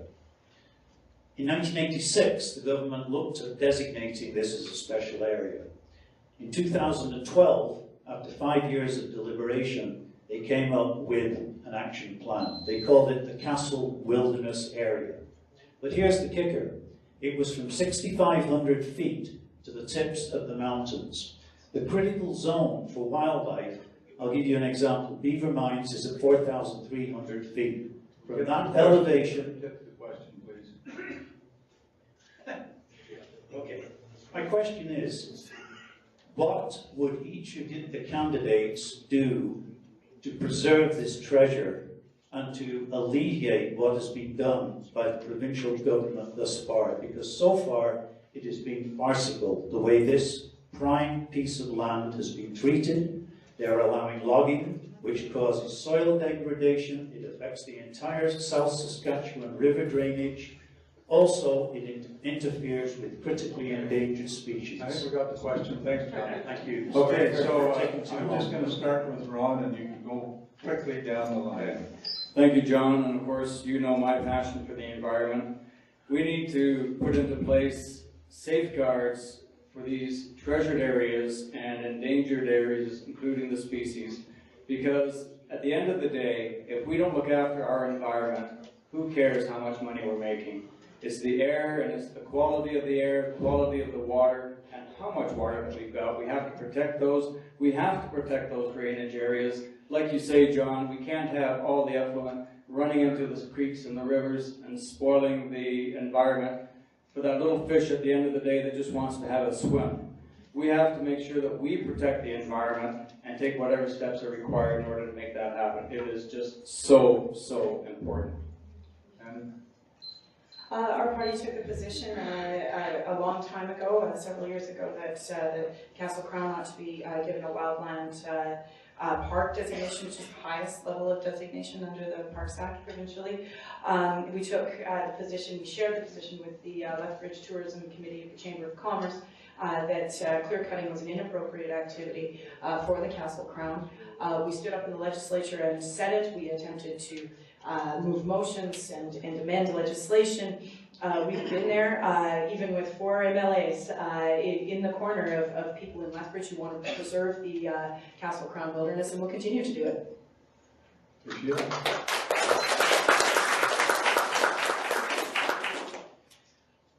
As stated earlier, we would protect the watershed and surface and groundwater and all the endangered species. This is a very dear to our hearts and to my heart, more than just having a nice place to visit and go and camp. It's better, it's good wilderness, it's good for our children to go to, and we need the species. Without different species, without our wildlife, without our wilderness and our forests, we as a human society are not worth much. We need to protect them all, and we would protect them all. I would definitely be speaking out for the wildlife, like the woodland caribou and other plants and animals that are endangered. And I would think if like you said, that the if the tree, if it's too high for protection, they've made it into a reserve high up. We need to move that reserve down farther, closer where it does some good. And I would be speaking to that as well. Great. Well, thank you. And John, we talked about this before, and I know it's an important issue across the community. Probably the number one importance to us in Southern Alberta, of course, is watershed protection. And this area does feed into the Old Man Basin, which is a closed basin that's, I guess, arguably completely allocated. So it is critically important that we protect the watershed and the watershed management up there, especially in a year like this where we see that we may be somewhat short of water, and by properly protecting this, we can hold the snow, hold the moisture in the area, and allow for the agriculture and the other uses here. So watershed's important. The other piece that we always have to balance here, because there's always two sides, is the folks that want to go up and enjoy the area, the folks that want to go up and spend some time in there or take their kids in camping. How do we balance all of those uses? And I think that's what you and I have talked about. And I know as I've even door knocked, and as the South Saskatchewan Regional Plan was under discussion, one of the big concerns was how do we make sure we can get access to those areas and protect them at the same time. So it's going to be a continuing discussion. But thanks for the question. Okay, next question, please. Brian Hansler, Holy Spirit Catholic Schools. I'd like to give you a brief synopsis of our school division. Funding for FM and NMI decreased 3%. English language learners decreased 3%. Inclusive education decreased 2%. Maintenance and plant operation maintenance will decrease by 3.1%. This is just what I feel are the most important. All told, our school division will run a $1.549 million deficit. We have been told by the minister that we cannot, we can only ask for reserves after our budget has been balanced. My question is to all the candidates, what are you going to do for our kids, especially those top three of the FNMI, inclusive ed, and the English language learner? They don't have a chance the way it stands. Who wants to go first? Greg? Sure, thank you. And I actually talked to a couple of the school board members today as well, because I know it's a critical issue, and I've been hearing it at the door. So it's something that is really being brought forward by parents. Parents are concerned about supports in the classroom, and I think what you've spoken to there is 3 areas of classroom support that could be reduced because of the funding challenges that you face. And that's exactly what I brought to the attention of the minister, and said that I, as the MLA, or as the potential future MLA, I am concerned about within our district, because I know that some of the larger districts have significant money in the bank through operational savings, but I also know that our districts down here have run pretty lean over the years. They spend the money every year on kids, they put it in the schools, they put it into frontline workers, and they don't hold a lot back. And I think most of our districts might have a couple of % of operating surplus, which isn't very much when you look at what they're trying to deal with. So I'm going to continue to advocate on your behalf and carry that forward. Okay, with the progressive tax and the small amount that we'd be adjusting the corporate tax, only 2%, as well as the enhanced corporate tax collection, there would be enough money to provide more services to students in our schools. And the Alberta government will provide more settlement funding for families who are new to Canada, and they'll be put in place appropriate funding for students to take ESL at their level. Well, this is an education election. I have heard it loud and clear from parents, certainly parents of young kids like me. And, you know, we would add $104 million to stable funding for the K-12 system, and we would add another $75 million to current budgets for inclusive education. And we would do that in part by raising the general corporate rate by 2 points, which is a very modest increase keeps us well in line with the rest of the country, frankly. Saskatchewan has also enjoys a 12% general corporate rate, and Manitoba as well, with the lowest unemployment in the country. So these are very modest increases, and the thing here is that we have a question of imbalanced priorities. We're not asking the world's largest and most profitable corporations to pay an extra 2% and upwardly adjusting the lowest corporate rate in North America. And meanwhile, there are kids putting videos on YouTube that there are 36 kids in a classroom with 32 desks.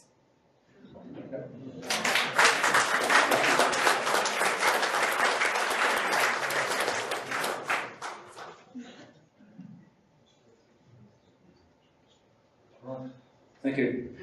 Really, it all comes down to predictable long-term funding. We recognize that areas like health are important, education is important, there's no question about that. But what people need to do, whether it's a kindergarten to grade 12 school or whether it's college to university, we need, as a government, to provide predictable long-term funding so that they've got budgets to work with. We need to provide adequate staffing. I talked to a lady the other day, she teaches young kids. She's got a special needs child in her class, and she just doesn't know how she can handle it. She has no support, and that's just not right. We need to be able to provide this predictable long-term funding and give those teachers the protection and the support that they need in their jobs. Okay, next question. I'm a student at the University of Lethbridge. Could you pull the mic down a little bit there? There you go. My name is Michaela. I'm a student at the University of Lethbridge, and my question is for Mr. Bain. Recently at the University of Lethbridge, you specifically said that the Wild Rose Party stands with gay straight alliances. What I would like to know is why your AGM came to a screeching halt over this issue specifically. So why then did you lie to the student at the University of Lethbridge and tell us all that you guys agreed with that? It seems to me like that whole ploy there was to attack Mr. Weddick when you had no foundation to do so yourself. Fair enough. When it comes to inclusivity, the Wild Rose Party is standing by the Canadian Charter of Rights and Freedoms. When that issue first came up, we weren't comfortable with the wording. We felt as though there could be some way of excluding because of the wording. And so we weren't comfortable with that. So what we want to do is stand by the Canadian Charter of Rights and Freedoms, because that is what we feel is all-inclusive. It protects all members of society, regardless of race, religion, sexual orientation. So we are a party, and I'm sorry if you misinterpreted what I said, or maybe I wasn't clear, but we are a party that is all-inclusive and firmly stand by the Canadian Charter of Rights and Freedoms. Period. Okay. Next question, please. My name is Terry. I just wanted to point out an observation I found on the government website. Speak louder, please. Greg had mentioned that 1% corporate tax would lead to about a job loss of around 8,900 people. The BC government in 2013 raised the corporate tax to 11% and generated $250 million in revenues, and jobs increased by 12,200. So I just wanted to bring that point out. Some of the So what's your question, please? My question is about the seniors. Just bring that to light, it was stated that there are around 1,200 seniors waiting for care spaces, health care spaces. And from what I have read in the websites, $160 million was renewed for an agreement to produce some of these spaces. My question is twofold. When would that start occur? And secondly, I have read that out of 9 spaces that were planned, only 1 is going to be done. So can you comment on that? You're directing Mr. Gray? Thank you. We announced just in the fall that we're going to be able to build 2,800 brand new spaces this year. That's on top of about 10,000 spaces that we have built. But our seniors population continues to grow. I have good news though from our area, which is what I track as much as possible. In speaking to AHS over the last couple of months, the average wait time for a senior trying to get into a care bed is 1 week. Now I don't believe that is and that's numbers from AHS's seniors department here. So there may be occurrences or times where a specific type of bed may take a little bit longer, but that's the average wait time to go from hospital care into a care bed. One of the issues we have to deal with is we don't always have the right kinds of beds that we need. And an example is that we have consistently over the past 3 or 4 years had incredible vacancies within the lodge systems, especially in Lethbridge, because as people get older, they stay in their homes longer. So where lodge patients used to be in their 70s, lodge patients are now averaging in their 80s. And they're starting to require more care, but they're not necessarily ready to go into a higher care level. So we're finding challenges in having the right kinds of care beds available at the right kinds of levels. And when I go door knocking, most of the people tell me what they want us to do is to continue what we've been doing, which is increasing investment in home care, because most of the people I talk to say, I don't want to go into care unless I absolutely have to. I want to stay at home. I want to die at home. Please continue to find ways and investments that can allow me to age in my home. And we've continued to increase home care costs or amounts over the past 5 years, but it needs to continue to go up because the seniors I talk to would much prefer to stay out of care. And actually the stats show us that 90% of us will die at home, not in care. So that's a great stat as well. Thank you. Okay, next question, please. Good evening. My name is Michael Pine. In the interest of full disclosure, I want everybody to know that I sleep with one of the people on the diet.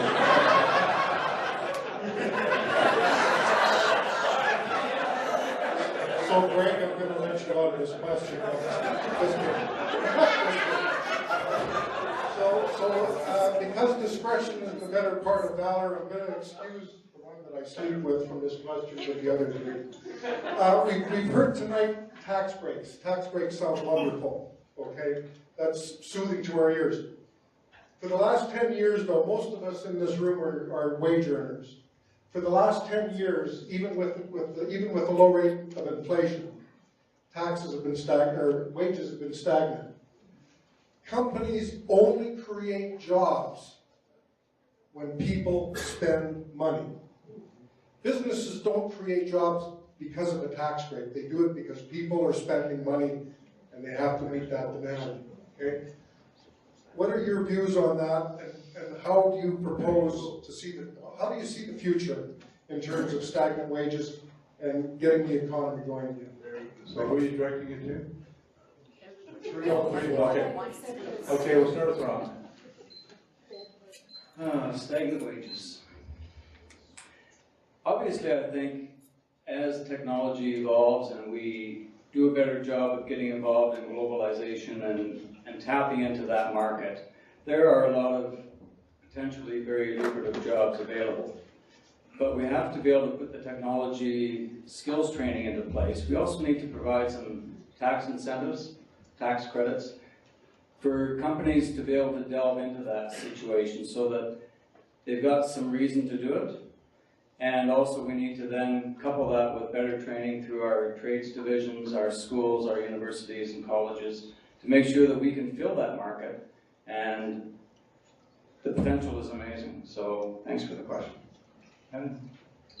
Average weekly earnings growth in Alberta has outpaced the rest of the country, but you know, when you drill into those numbers, one finds that for many people, wages are stagnant at the lower end and certainly among women.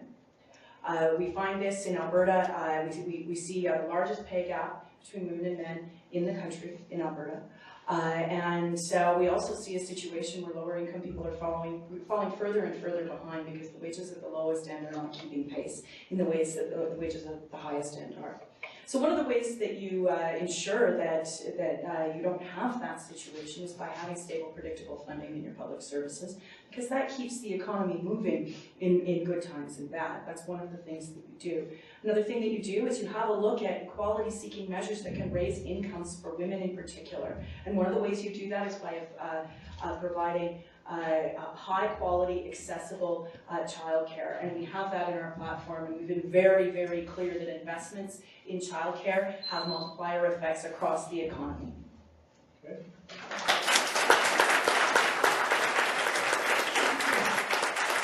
Greg? Thank you. I guess it comes back to fundamental philosophies here. We have parties that believe that your dollars are best in the hands of government, and they're best collected by government and then given back to you or spent on your behalf as government. And that's okay. That's a philosophy, and I know many people in this room espouse to that. I don't. I believe the best dollars are the ones we leave in your pockets. I believe that your ability to spend those dollars in the economy and your ability to buy a new home or to buy a new dishwasher or whatever it is what keeps the economy going within our province and our country. I don't believe that everything has to be delivered, collected by the government and then given back to you. I think it's very unfortunate. It's a philosophy I don't espouse to. When you look at provinces around us that have more of that philosophy, if we collected taxes at the rate of British Columbia, we would take $12 billion more out of your pockets. That's money you don't have to spend. It would be flowing into government coffers. That's how the tax system would carry over if you use the exact same taxes from BC and Alberta. We don't believe in taking your money that way. That's why we have the lowest taxes in the country.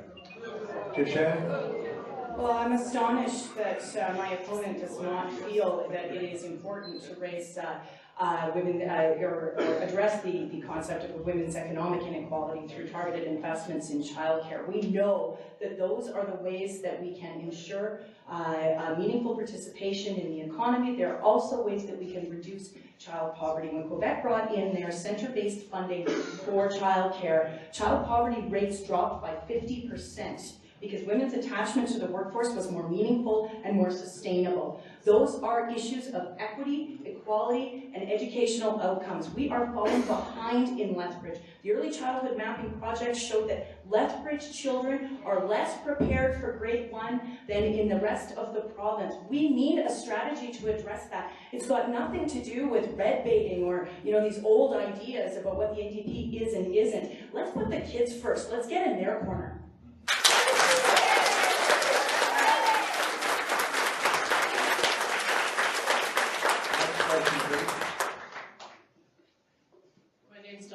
And Shannon, you just stole my thunder, my question, but so perhaps I'll direct that question to the other candidates.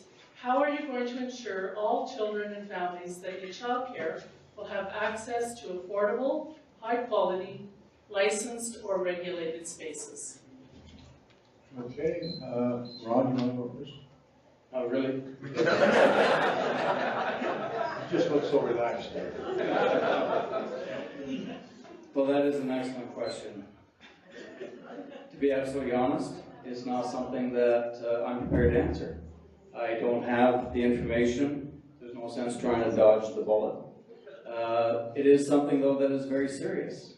And I think if we're going to start addressing issues like this, it's something that we need to take our time to get the information and work with the people, the various agencies, the government, to make sure that we address that situation.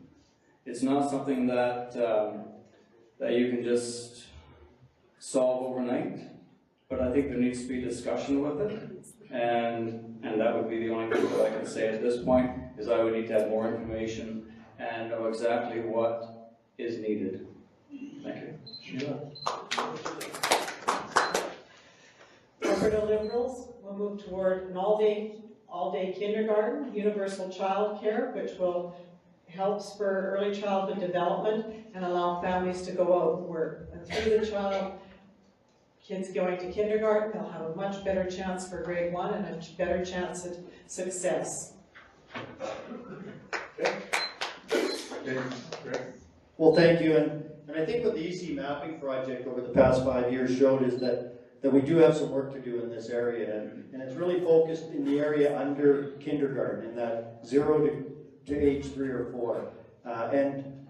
We clearly are in a partnership with parents, we're in a partnership amongst ministries, and there's been discussion happening because we have health at the table, we have human services at the table, we have education, and it's going to be a partnership with them, but we can't leave out parents either. We need to make sure that parents are involved, are part of the solution, because they spend the time with the children in those early years. Many of them may not be in daycare. We believe that daycare is important. In fact, over the time I've been in government, we opened 17,000 new daycare spaces in Alberta and certified most of the daycare spaces that are available in Alberta. It's been a very effective program.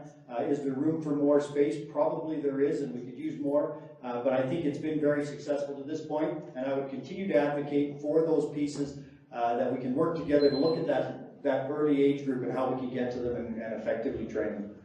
Thank you. Rebuttal. Yeah, just really quickly, I refer to it as early childhood education and care because that's what it is, and an appropriately funded model would reflect those kinds of choices and supports for parents, but depending on workforce attachment. Second of all, talking about leaving fees or leaving money in people's pockets, our family has paid $1,300 a month in childcare fees so that I can go back to work. My kids are now 4 and 6. If Alison Redford and the PC government had made good on their full-day kindergarten promise that they made in 2012, remember how they were promising the moon? I would have paid $500 a month less for this last year. That's a heck of a lot of dishwashers, my friends.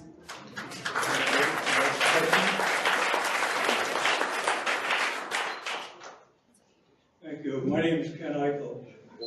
I listened to you talk all night about children, school children, university children, and what I haven't heard mentioned at all is seniors. I haven't heard a thing about seniors in this room tonight.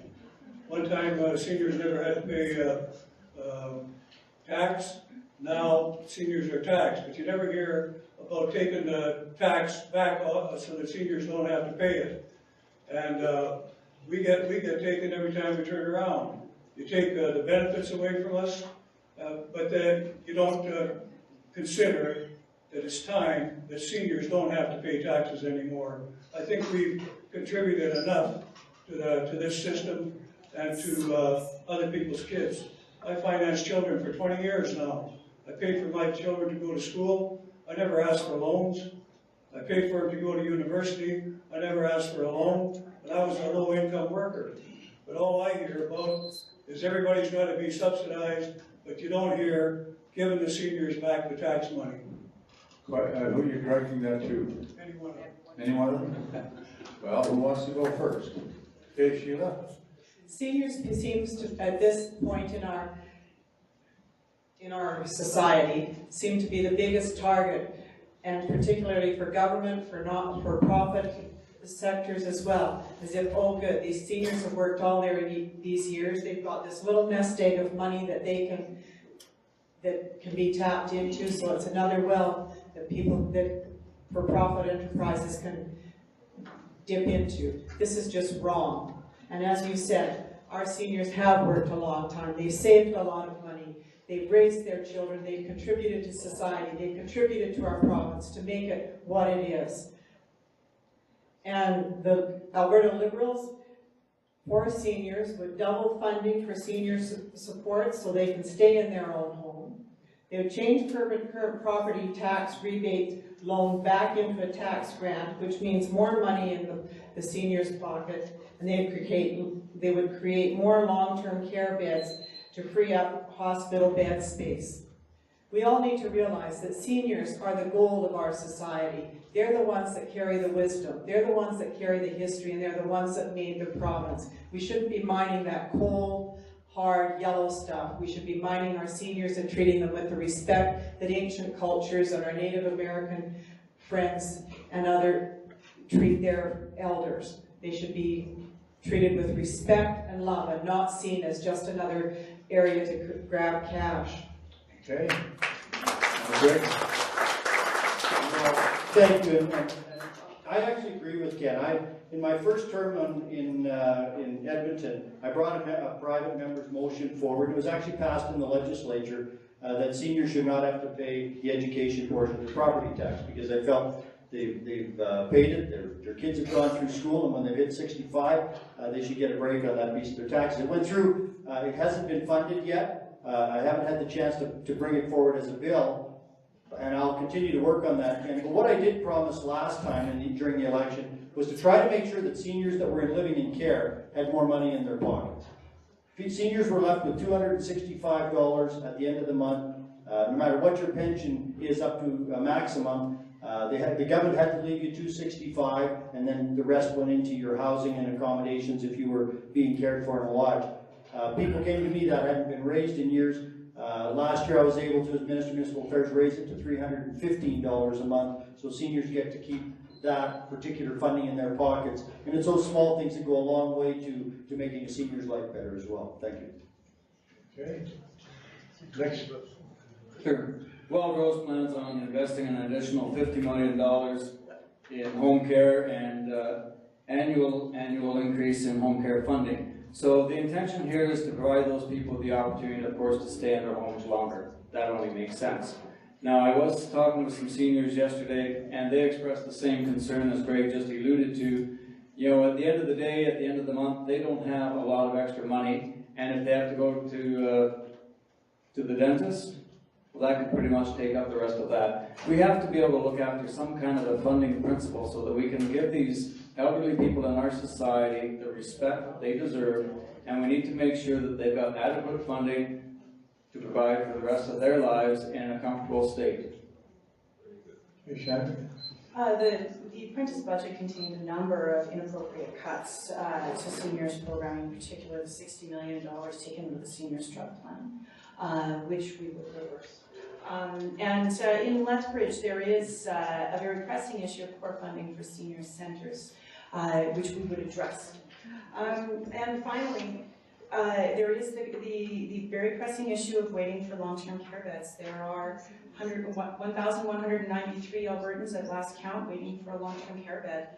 And that is an inappropriate situation for the province's seniors. Alberta spends 19% less than the national average on long-term care.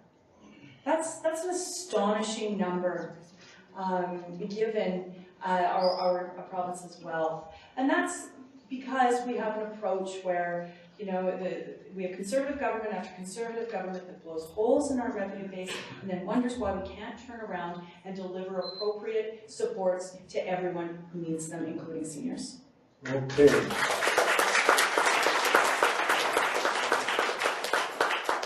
We've got time for a couple more questions, so next question, please. Thank you very much. My name is Jay Gamble, and I'd like, first of all, to thank all of the candidates for showing up at the forum today. I know that's not the case, actually, across Alberta.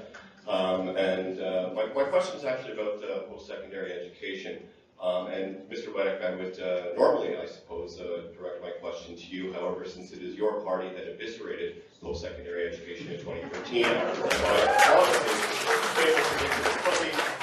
party's views of post-secondary education is quite clear. So I would like to direct my question to Ms. Phillips. And the question is actually that the Alberta NDP plan suggests that they are going to reverse the apprentice cuts. And although I appreciate that you are going to reverse the cuts that are promised in Prentice's 10-day plan, 10-week plan, whatever plan it is, that I would like to know if you are actually going to address and reverse the cuts from Thomas Lukasik and Alison Redford, which really are the cuts that devastated Alberta post-secondary education in 2013. Thank you. Okay. Shannon? There is going to have to be more than 1 year's plan to reverse the damage that has been made, that has been done to the post-secondary education systems and other systems. There's just no way around that. And so we start with fully funding a tuition freeze. And we have to fully fund it. We know how much it will cost. And then we can move from there into looking at restoration of programs and other ways in which those 2013 cuts really did undermine our ability to have affordable, accessible, and high-quality post-secondary education in this province. And so that's where it would start. You know, our budget is based on assumptions that the province has made. They have been very modest assumptions. And the PC government had an interest in having very modest projections. So it could well be that we could move faster on some of these issues, but that's where we would start, because we have to put a practical plan in front of Albertans, and we have to make sure that it lives within our means, that we can eliminate deficit spending within an appropriate time frame, and that we can meet all of the various demands, because we have such a profound mess that's been made after 45 years of fiscal responsibility.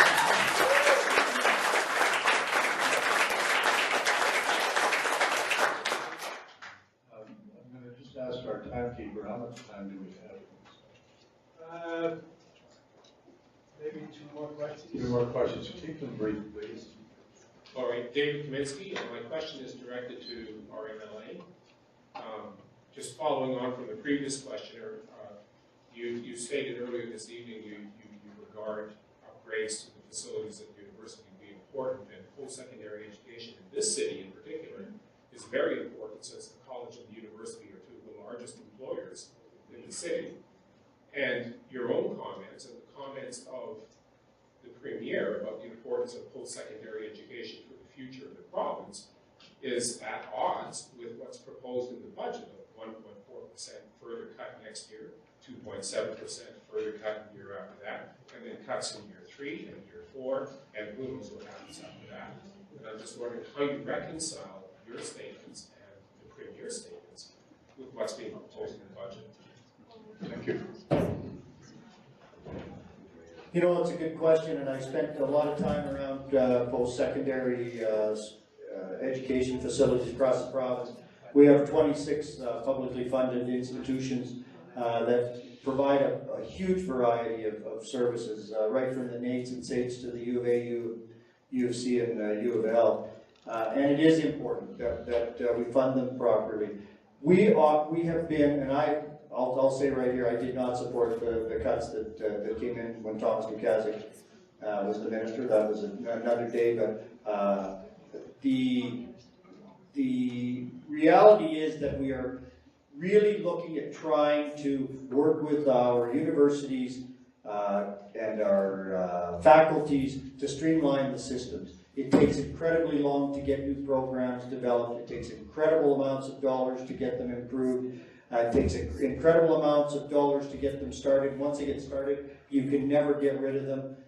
It's a system that we need to sit down together and look at how we can become lean and efficient and deliver the programming that we need at the best price that we can, so the students can have that quality education at a price that's affordable. Because don't forget, 70 to 75% of the cost of that education is on the backs of the taxpayers. 25 to 30% is paid by the students. I'm not saying that's unfair, but as that goes up, it still comes back to the taxpayers picking up the largest portion of any of those costs that come out.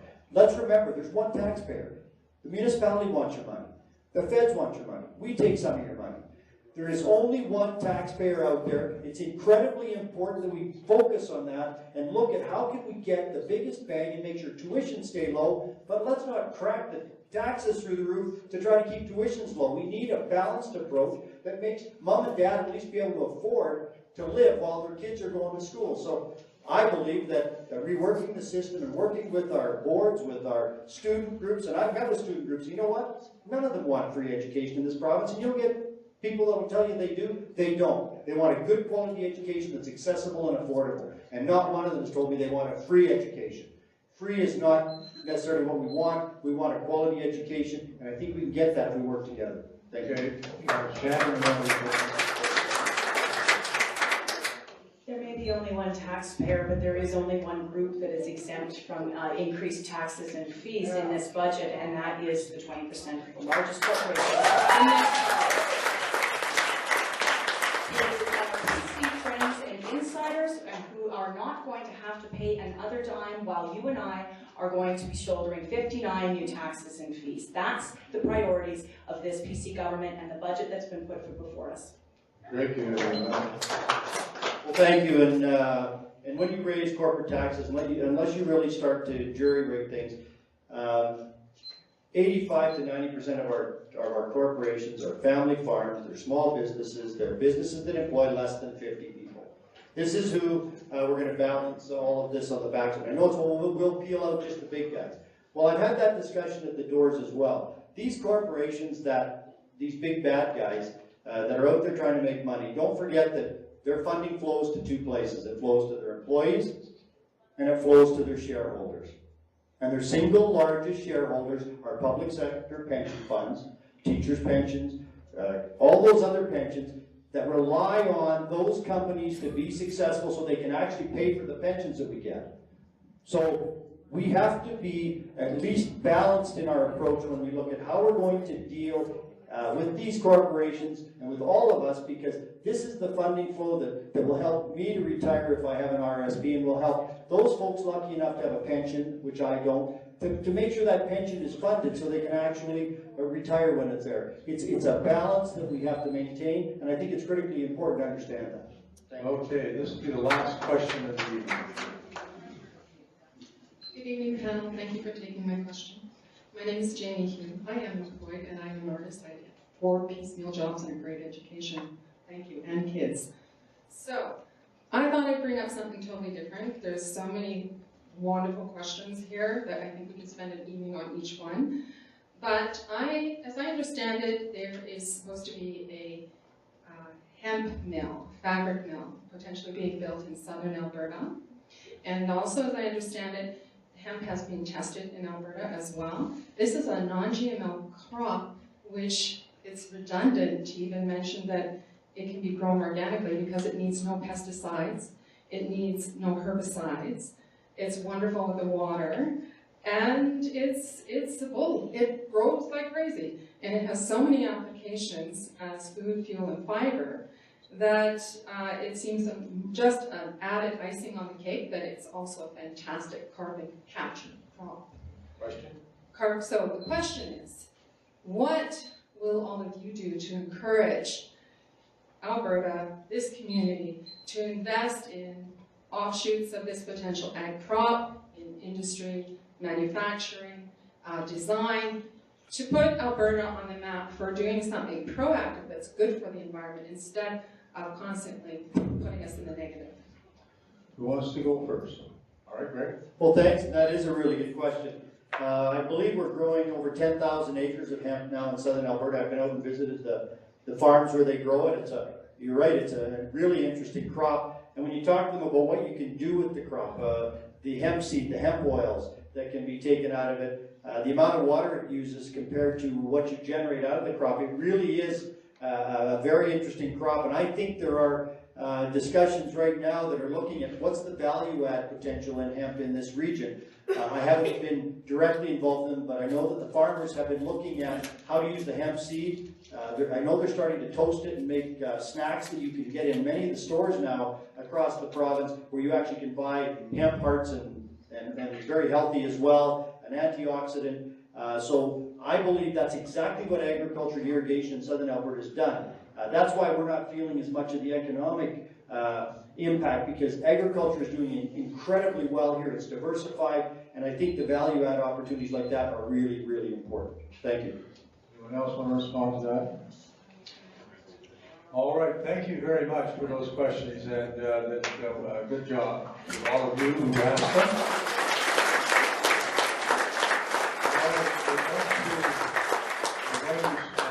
Each candidate has 1 minute to tell us why you should vote for them. And we're going to reverse the order now. We started with the B man, now we'll start with the W man. So, Greg, you can go first, and then we'll just go in that order. Well, thank you.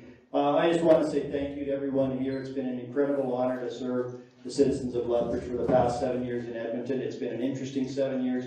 It's been an exciting 7 years. I've worked with 4 different premiers. That's not the exciting part, but it's definitely the interesting part.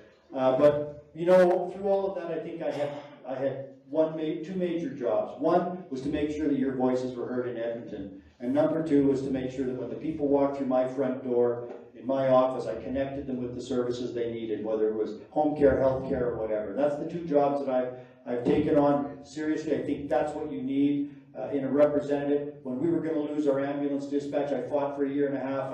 I continued to tell the health ministry was wrong, and in the end we won. We kept it. When they talked about trying to do something around our fire EMS service, I said, this is the best service maybe in the country. You can't take it apart. We now have a 9-year contracted agreement to continue to deliver as a fire EMS service. I think those are the kind of things you want an MLA to fight for you for when it's critically important to you, and I'll continue to do that. And if you believe that on May 5th, please vote for me to be your MLA again. Thank you so much.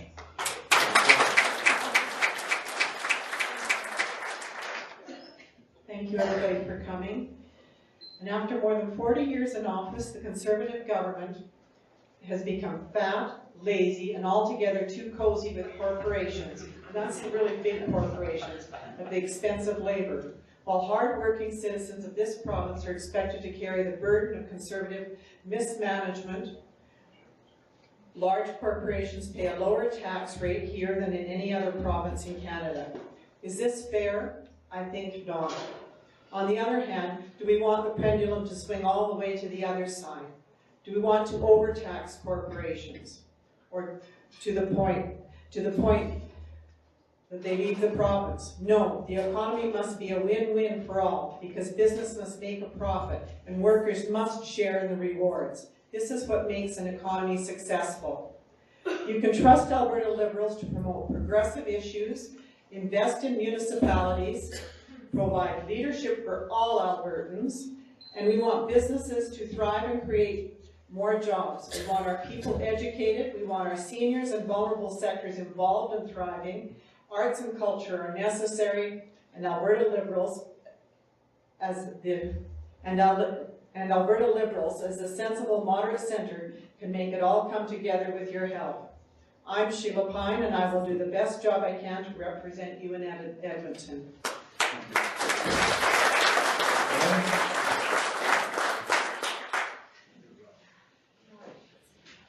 Okay, I'm going to just get rid of my script. Many new people are looking at the NDP with fresh eyes, and the reason for that is that we are delivering the right leadership at the right time with the right priorities for Albertans. That is the essence of the question before you when you go and mark your X on May 5th. Do you want an MLA that has priorities like healthcare, education, and seniors care, and jobs at heart? Ask yourself, who's in your corner? And the answer to that is Rachel Notley in the NDP. And the answer to that is my campaign that was very vigorous, and we have an open door to all of you. Please come and see us. Maria Fitzpatrick is in the room for Lethbridge East, and come October, Cheryl Maheden for the federal NDP. I just want to say really quickly that we have a strong group of strong women running for the NDP here in Lethbridge-West, and our door is open to all of you to help us out. I just want to quickly acknowledge where I get my strength from, and that's my mom, who's in the room and who has moved to Lethbridge. Thank you, Mom.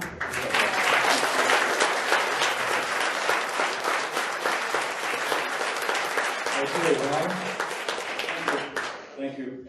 And thanks for coming out, everybody. It's nice to see a crowd like this out tonight and so engaged. I'm going to start off by actually thanking Greg. Greg, I've known you for a long time, and you have been a good listener. I'm going to give you credit for that. I appreciate the time that you've given me in the past. I think as a person, you're right on. As a party, it's a shame. It's just too bad. Too bad it's happened to you.